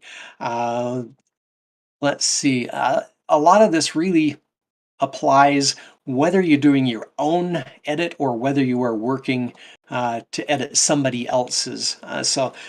If you're worried about, oh, I don't want to know just how to edit my own stuff, I want to know about editing in general, yeah, we'll cover some of that too. So what I won't cover, not particularly anything on networking and making contacts, alpha and beta readers, feedback from critique groups or others. They all apply to editing and involve other people, and so I don't think I'll do more than just do a light touch on some of those things. So, tools. Word processors are the primary tool of an editor. I've listed several here. I'll be going over a little bit of detail on each of those. And so they each have their pluses and minuses, especially when it comes to editing. So I'll go over a little bit more on each of those. For instance, Microsoft Word. Microsoft Word can be a little bit expensive, and if you are on a really tight budget, there are some things that you can do to kind of get around that. Uh, I think they're usually trying to set that up as a subscription now. Some people that works really well, others not so much. Me personally, I like just buying my tools outright. That's more comfortable for the way I like to work with things. But one of the things you have to be aware of is in all of these things I'm going to talk about, some of them are going to be very much what's going to work best for you because there's a distinct difference in the feel and the process and a lot of the things that you can do there. So with Word, for instance, it has a good spell checker and some basic grammar checking. But one of the things that you really need to get much more familiar with on this is the review tab. Here, let me give you a view of that right here. The review tab has a lot of cool things on here. I can show you spelling and grammar. You've got the button right up here at the top. So that's like the very first minimal pass of what you can do there. Once you actually get into editing and trading things back and forth with people, yeah, you need to learn about track changes and things like that. And so that's going to be part of that editing process, but I'm really not going to go into that very much right here. And so your primary thing for your self-editing is going to be that spelling and grammar. But I really need to emphasize that's a first step. And so you always need to run that because it's generally pretty fast on a full novel. If you discover that that is not really fast on a full novel, you might have some other things that you need to pay a little bit more attention to. Maybe delve a little more into learning what all of those nitpicky grammar rules are and things like that. But you would be really surprised at how many people don't bother running that last spell check before they send something in to an editor or a beta reader group or whatever it is. So the more details that I have on that, I'll be going into more information on things you can do specifically with Word that are not going to show up right on the menus for you. So I'll talk about that a little bit more later, but I wanted to go over some of the more general information for the other tools first. For instance, with Scrivener, I really like using Scrivener as my editing tool where I do my first pass editing. It helps me organize and shuffle scenes back and forth because that's what it's designed for. One of the problems with Scrivener is it has a kind of a complex interface. This is one of those things where maybe it'll work for you, maybe it won't. Some people really love getting in and doing all of the fancy things like color coding it by who the point of view character is, all sorts of fun things that you can do. And other people, that's just overwhelming. They want a word processor, type the words in, done. And so it kind of depends on your writing process and what you're willing to delve into as to whether this is useful. It has about the same level of spell check and grammar check as you might find in Word. If you're looking into purchasing Scrivener, it's usually, I think, $49, but you can generally find it on sale if you wait around for a little while for half off. We actually had some Scrivener licenses at our League of Utah Writers fundraiser the end of July, and so they were on auction, and somebody got a really killer deal for like $10 or less. But it is really good for the organizing, outlining, typing, first pass editing, and it really is great for left-brained people. It's not something that I would really encourage if you're more into the layout for publishing, although it can export ebook formats. There are lots of classes if you want to get in and figure out the best ways to use Scrivener and the things that it can do for you in that editing process. Let's see what other stuff we've got here. Open Office is another one. The benefit here is it's free and it can import and export, read and write the docx format. And so it will work in the place of Microsoft Word. It used to be really rough on formatting things identically, but I think that's been actually improving quite a bit with later versions. And I don't think that the spelling and grammar is quite to the extent and quite the polish level that Word has, but it's going to be enough for you if you're really looking for something inexpensive to get you those basics on the editing process. And so, yeah, I think it has improved to where that's actually a pretty good option for a draft or editing copy. Just don't get really fancy with formatting. That's something that you probably don't want to worry about during your editing process. Google Docs is in about the same category as OpenOffice, with one really notable exception. It's cloud-based, you can edit from anywhere, and it really is collaboration friendly. This is a big deal if you are going to be co-writing something with other people. And so the ability to get in and have multiple people writing on the same doc, editing at the same time, can be a really big deal in that case. It should have about the same level of spelling and grammar. And one of the other things is other tools can plug into web-based editors. And so if you've got something that it has those sorts of plugins, Google Docs kind of inherits those additional tools, and it can work out really nicely. One thing to do to understand, I had mentioned it very briefly up front, is that every tool will lie to you on grammar updates from time to time because it doesn't really understand the nuances in sentence structure. These tools are improving all the time, but well, it's kind of like trying to make something idiot-proof. The universe always builds a better idiot. And I also wanted to very briefly mention several other things that are kind of hanging around the periphery as we're doing editing. You've got cloud storage, PDF readers, Calibre is a tool, the Kindle. I have a Kindle that I'll sometimes do interesting things like loading documents onto it. So I'll go over each of these kind of briefly. I'm going to try to get through a bunch of this introductory stuff so that we can get to some of the meatier bits of editing, which is probably what you are here for. So hold on just a little bit as I finish up this introductory bit here. One of the things that's a critical part for editing is that you must be able to back up to an earlier version if you somehow manage to destroy a document with a wayward search and replace.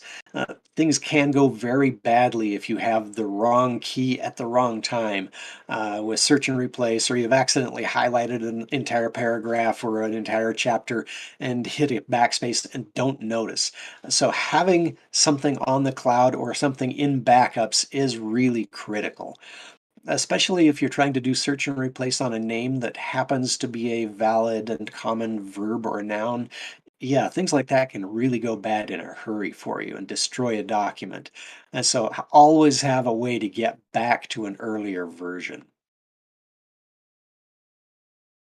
Also, cloud storage, you have to be really careful with tools that will write a lot of files in rapid succession because sometimes Google Drive and other tools might end up getting conflicts if you do too much of that, writing files, just a whole batch of files, writing one right after the other.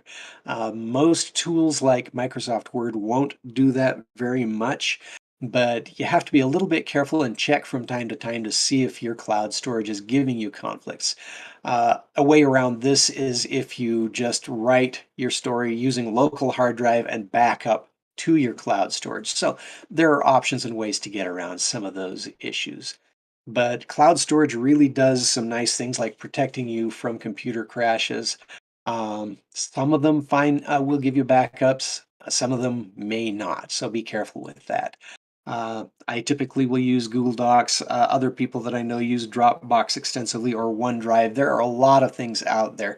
Some internet service providers will give you storage space. So a lot of different ways that you can use to back up and recover if you have an edit that goes the wrong way.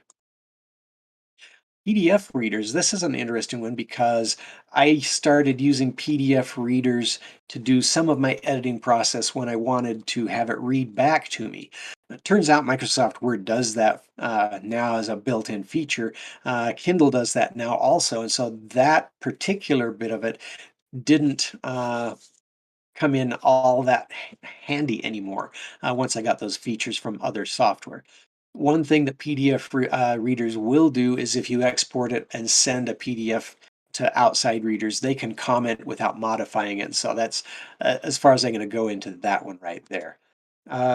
But you can't really use read aloud on Scrivener generated PDF files because I think it also will try to read all your headers and all your footers, and it makes a mess of things when it's trying to read it that way. So there are some things that you need to watch out for if you want to just use it to export to something that you can listen to as you're walking or on the treadmill or whatever you're doing. Calibre does file format conversions, manages ebook libraries, great for managing ebook data. So this is one of those things that I just wanted to briefly mention that could come in handy, but not really all that much for your self-editing. But for Kindle, one of the things that I've done before is I have a half-hour commute to and from work, and I will stick a work in progress on my Kindle sometimes and listen to it using text-to-speech as I'm driving. One thing to be aware of there is you're not going to have time to stop and make notes while you're driving because you probably aren't all that fond of expensive tickets or expensive accident repairs. So just listening is great. If you're just doing like your final proofread before you send it to somebody else, that might be a good opportunity for just sticking it on your Kindle, sticking it in your car. You can listen it as you drive. One thing about the audio text to speech, I've found that if I have somebody else in the car, it really annoys them because not only is the text to voice an acquired taste, I also put my replay speed back fairly high to like 1.5, 1.75. And if somebody's not used to that, it's just this chattering gibberish in the background. And a lot of people really don't like that. And so it really is kind of an acquired taste to be able to make good use of that. So, methods that we can use. And so these are some areas where I'm going to dig a little bit deeper. I've got the spelling and the grammar checkers. I have a search and destroy list all to talk about. Wildcard hunts, reading aloud, reading things backwards, going over things one sentence at a time specifically, online tools. And so I've got a little bit more detail on going into each of these. And so with spelling and grammar checkers, these are what you can do as a great first pass. Um, they can be wrong, so you really do have to always verify things. This is a case where if you don't know the rules and can't tell when these tools are telling you something wrong about whether a comma goes there or doesn't go there, and learning those rules is kind of a rite of passage, and it will help you in the long run because the cleaner your manuscript is before it gets to a publisher or an editor, the better off you will be because you will be saving them time. They will enjoy working with you more if you're not having them go into all of the little itty bitty details of things that you could actually handle up front. So never ever hit OK without checking and understanding what it's talking about. The internet is a great resource there because if it's saying you've got a dependent clause or an independent clause, you can just go out and Google that and say, okay, when am I supposed to use these, just to make sure if you're not really sure what you're doing on some of those finer details. But yeah, seriously, make sure it is right. I made the extra bullet point there just to make sure on that. But one thing to be aware of is that different tools are going to have different specialties. Some of them are going to be better at finding passive voice, for instance, while others may have a lot more detailed reports. Like Pro Writing Aid, that's one of my favorites, and it does a bunch of reports. Actually, I have it sitting over here. I can show you. If we go into the reports list here, you've got each one of these buttons across the top is a report. And if I click here, these are the reports that it couldn't show you on the list. And this is another one of those cases where I'm a software engineer. Give me a list of 20 reports, and I really love that. Other people look at that and it's shell shock. They don't know where to start. And so when you are evaluating tools for whether they're going to fit into your flow, you might need to give them a little time to see if you like the way that it works. It might take a little getting used to, but I'm pretty sure you're going to end up with a favorite, things that work a lot better than others. And so it really is going to depend on which ones you feel the most comfortable using. So, you've got all of these different spelling and grammar checkers. I mentioned Word, OpenOffice, all the others, they all have at least the basics. So there are some other things that I wanted to go over as well. But yeah, the spelling and grammar checkers, they work best if you know what those rules are and you're just using the tool to help you verify, because it's really easy to just, as you're reading through, accidentally skip over something that you know the rule and you just, well, yeah, I used the wrong form of to in this one place. Things like that. Okay, there's also homophones, finding the right word. Yeah, sounding like the right word is not good enough. Now, I actually have a blog entry here. If you look at johnmolson.blogspot.com, in the 2016 category, I can just bring this up here really briefly and pop it over and show you what I'm talking about.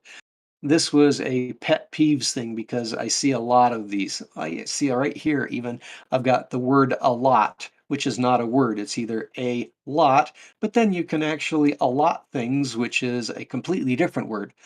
So I've gone through and just made this huge list of things that some people get wrong. And it started out as a list of things that I knew I had to work on.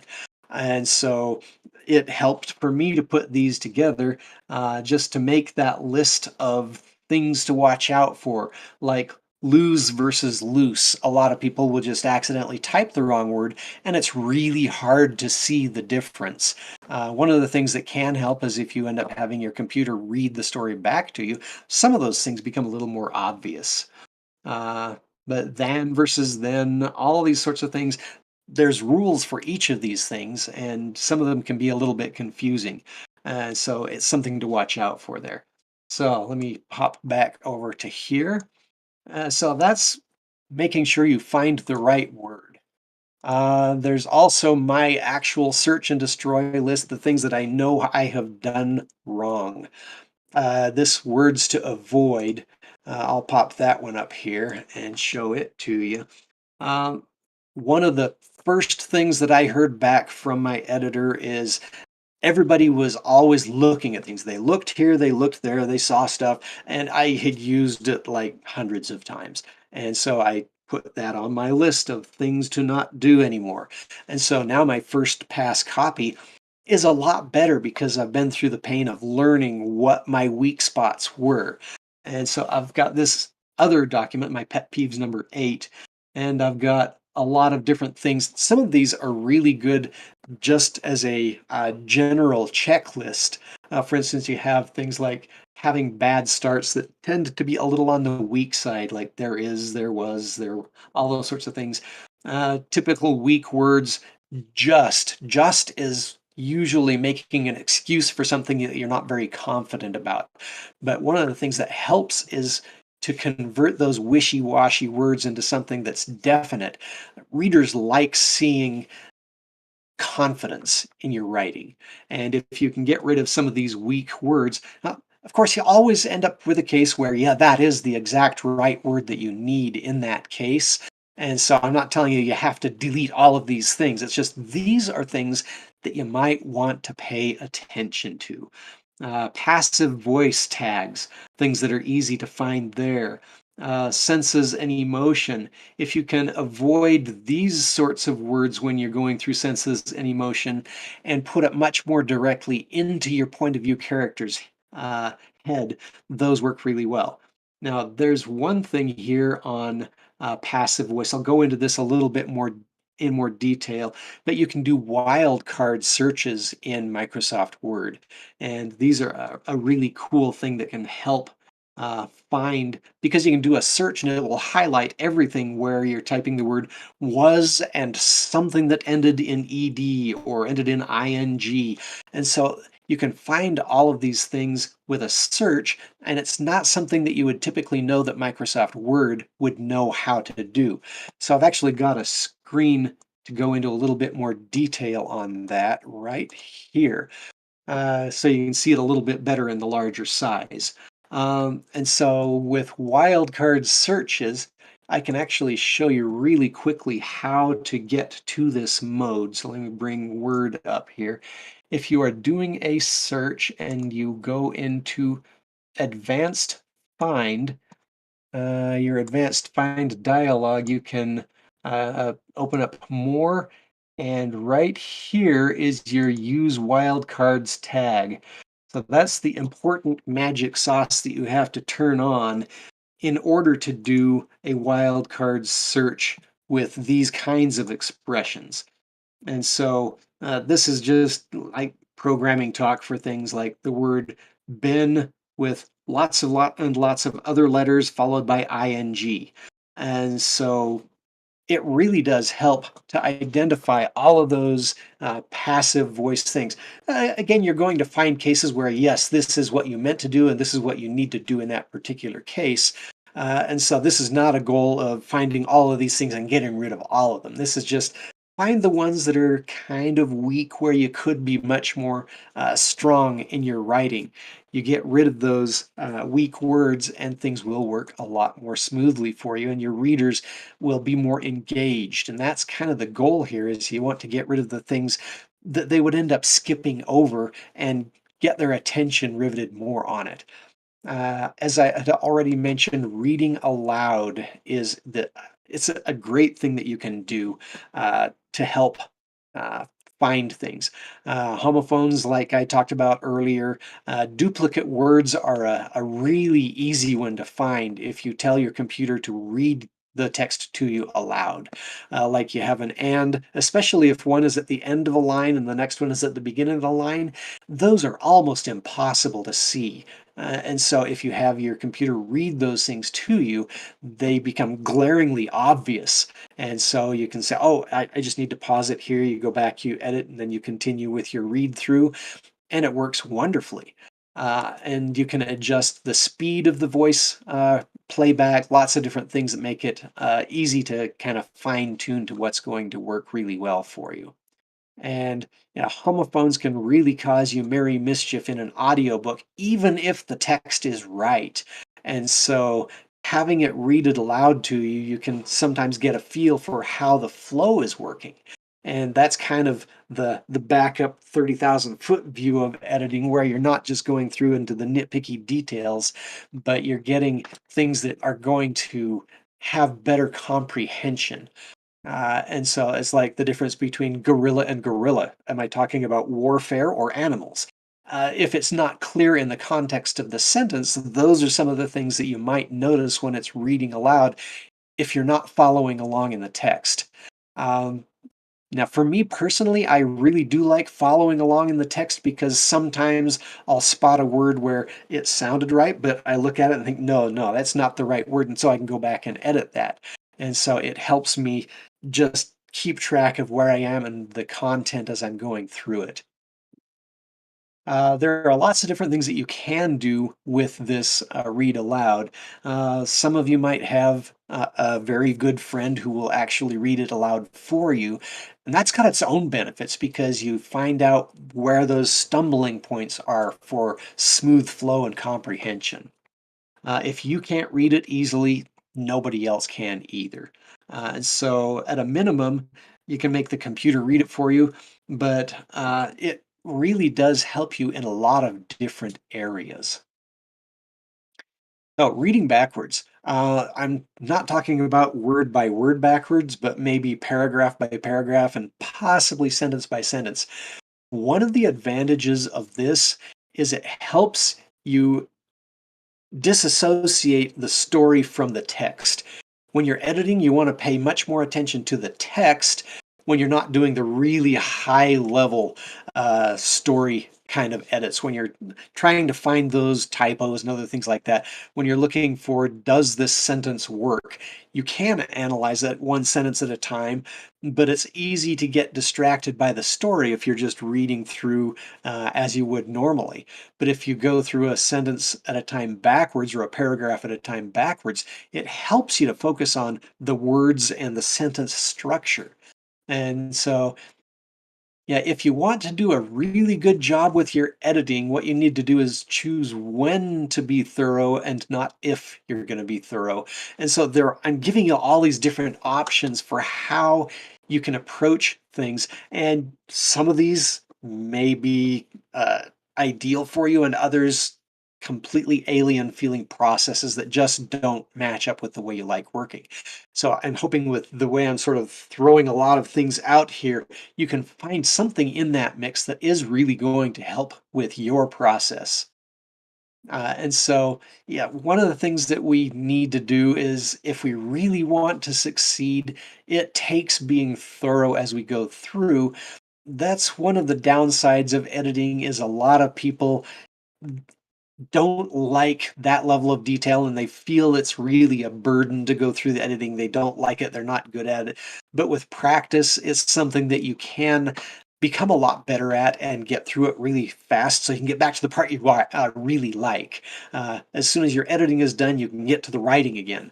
And yeah, writing is where a lot of us want to spend most of our time. And so it's a matter of identifying these things, getting to where we are better at editing and more comfortable with it, finding what techniques are going to work best for us. So yeah, the one sentence at a time, I'd kind of gone over that already. One thing I really wanted to point out here, though, it's something that I learned from Howard Taylor when he was doing his Schlock Mercenary comic. He did a presentation on it once, and he said, for humor, you always want to put the funny word last. Of course, anytime you hear this, always, it's one of those things where, yeah, there's always going to be exceptions too. And so if you put the important word last, as a kind of a guiding rule there. That's one of those things that can help put the punch where it's going to make the most difference as you're editing. So there are lots of little things like this that you can keep an eye out for. And it's one of those cases where, yeah, the first time you go through and you edit an entire novel, you think, okay, I've got this. And then the next time you think, oh, I missed these things. Or you go to a class and you hear another technique and you realize you completely skipped over some new technique that you think is going to really help because it matches the way you like to do things. That's going to be part of the process, and life is just like that. You're going to continuously learn new things. You're always going to be improving. You're going to be a better editor on your own work over time. And so you just need to get used to that being part of that progression, that process that we're all going to be going through. And good editors will quite often do something really close to this whole one sentence at a time thing for an entire manuscript, and that's why they deserve to get paid what they get paid, because there are some editors that are exceptionally good at this sort of thing, and why some of them can really command a premium price because they're really good at it. So, online grammar tools. There are some that are very useful. Some of them have really nice, simple, easy to use interfaces. Others are more complex. I'm going to go over a little bit on some of them to show you what they look like. For instance, the Hemingway app, let me pop that one up here again. They have a sample page that they bring up when you hit their web page, and it shows how they color code things and give highlights, and they can give you down the side here some indicators for the sorts of things that you are looking for. So this is a very visually oriented, user-friendly thing. It doesn't have as much detail as you're going to find in other tools, but it really does help with evaluating things like reading level, sentence complexity, phrase use, adverbs, passive voice. So there are a lot of different things that you can get out of that. It's not perfect, but it can point out some really significant issues for you. One of the things you have to watch out for is it's not designed to throw your entire novel into their web interface. It'll just choke and die most of the time. And so you'll have to put things in maybe a chapter or a scene at a time and evaluate it that way. But you also still need to know when to ignore its recommendations, just like with all of the other tools. Another one is Grammarly. They have an online tool that you can use as well. I've used the paid version of Grammarly. I ended up, just because of the way I like to work, gravitating more towards Pro Writing Aid. But they all cover some of the same ground with grammar and spelling checkers. Some of them have a deeper analysis in one area versus another area. And so it's a matter of testing out all of these tools really to find out which will work best for you. And a lot of things will have either a free version that you can test or a plugin that you can try out. And so you don't have to decide up front if you're going to invest the money in one of these professional subscriptions or something like that. So it really is fairly easy to evaluate these things by just plugging some of your writing into it with these online tools. One thing that you may need to be careful of with the installers that some of these will use, some tools might try to install things like new web search engines for you, and it can be a little annoying that way. And sometimes scammers will come up with website names that are like the one that you want to go to, and they're hoping to sucker people in to their site. And so you have to be careful to make sure you know you're really at the correct site on some of these. And let's see, standalone grammar tools. This is the Pro Writing Aid header that I showed you before. So this is one of them that I really bought the permanent version of because I like the way it works and it matches the way I like to work. Some really worry about about losing the unique voice of your writing when you're using one of these grammar tools. And that's a very good point, because you have to understand when these tools are doing something that is going to be voice unfriendly, where it's trying to sterilize everything to say, oh, this expression should be given this way. Well, no, maybe you have a very specific reason, we're using what wouldn't be the standard way of saying something. Particularly inside dialogue, you have to be careful not to follow the rules that these tools will give you all of the time, especially when you're looking at suggestions versus the actual grammar rules where, yeah, the comma is supposed to go here on this kind of a clause and it's not supposed to go here. And so you have to be really wary if you want to preserve that writer voice, which is one of the reasons people will read your book, is because they like the way you write. You don't want to make it feel generic just because you went through and okayed everything that the grammar tool said you should change. And so that's a matter of looking at the way you write versus the way it says you ought to write, and recognizing which of those things are rules versus voice. And so also, with all of these tools, just like the simpler grammar checkers, they will make mistakes, and there is no substitute for knowing what those real rules are. And so it's something where the more you write, the more you read, the more you take classes on editing, the more online instruction you go through, the better off you're going to be. So just a real quick summary here. Whether you're self-editing, whether you're editing something for someone else, you should never have to do all of that on your own. And there are ways of bringing other people into the process, but that's kind of the next step beyond what I wanted to cover with this class. A lot of people will consider writing to be a very solitary activity, and for the most part it is, but it really does help when you get to that point after the writing to where you start involving other people. Some writers will take their chapter by chapter and send it out to their beta readers that way rather than waiting until they're done with an entire novel. Others will line up people to look at it after they've edited the entire thing first pass. That's my personal take on how I like to do things, because I end up finding something toward the end of the book where, oh, you know what? If I go back to chapter 1, I can insert something. I actually have a science fiction series that I've just released book 1 on that series, and I had the luxury of writing all 3 before the first one came out.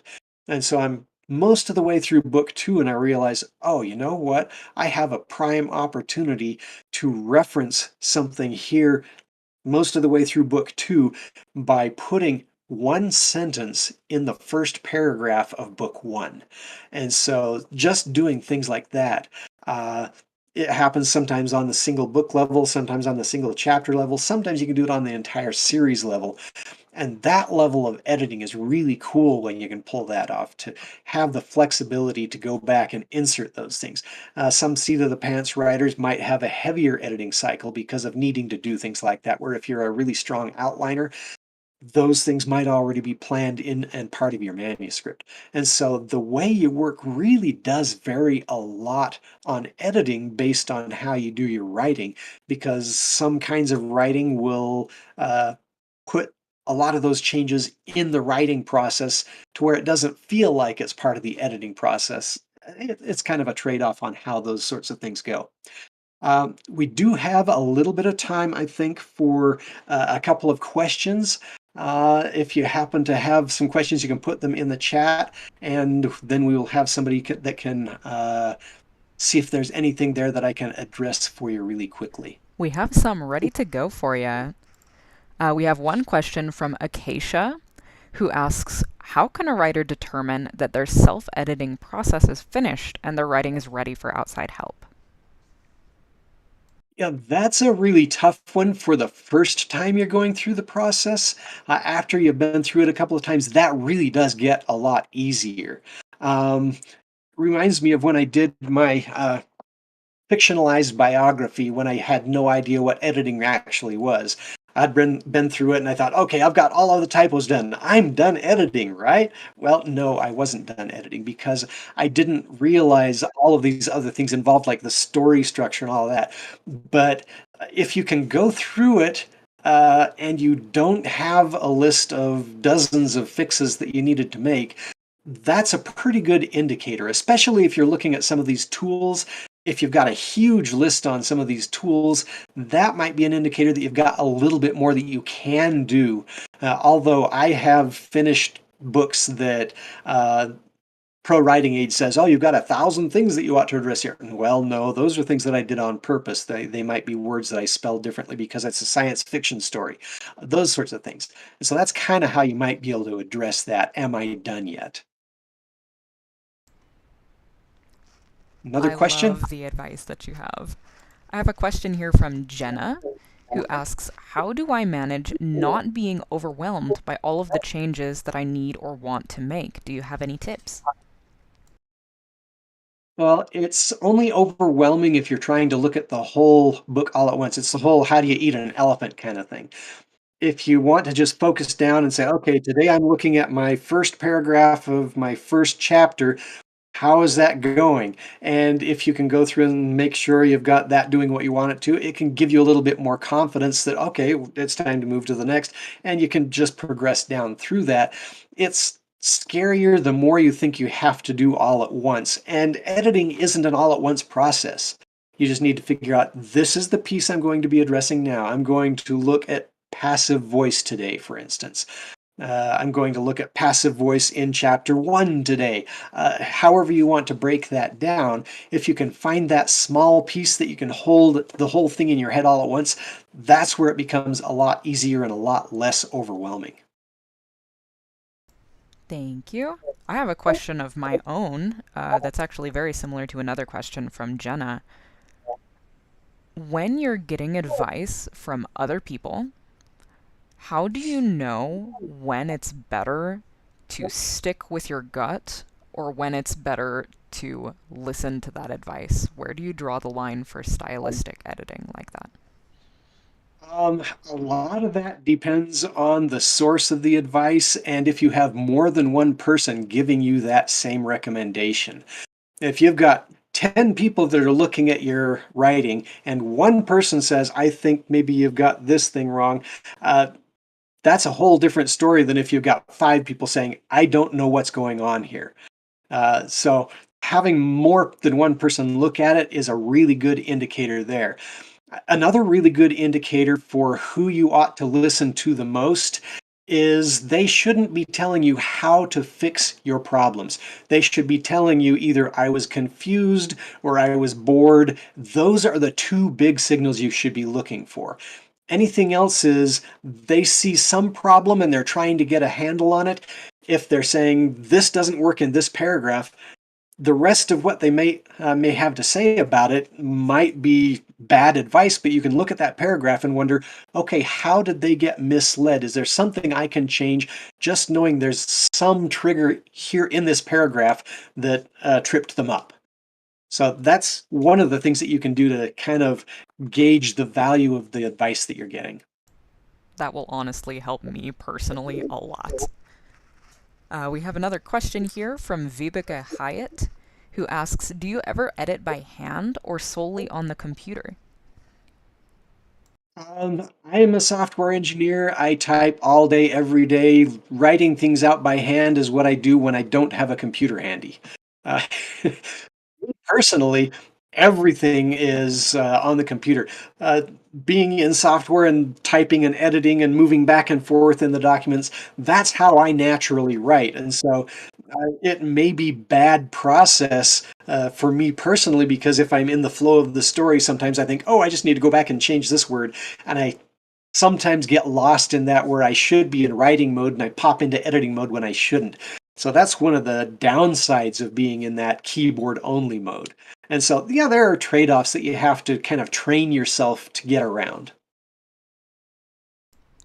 I think that is all the time we have this afternoon.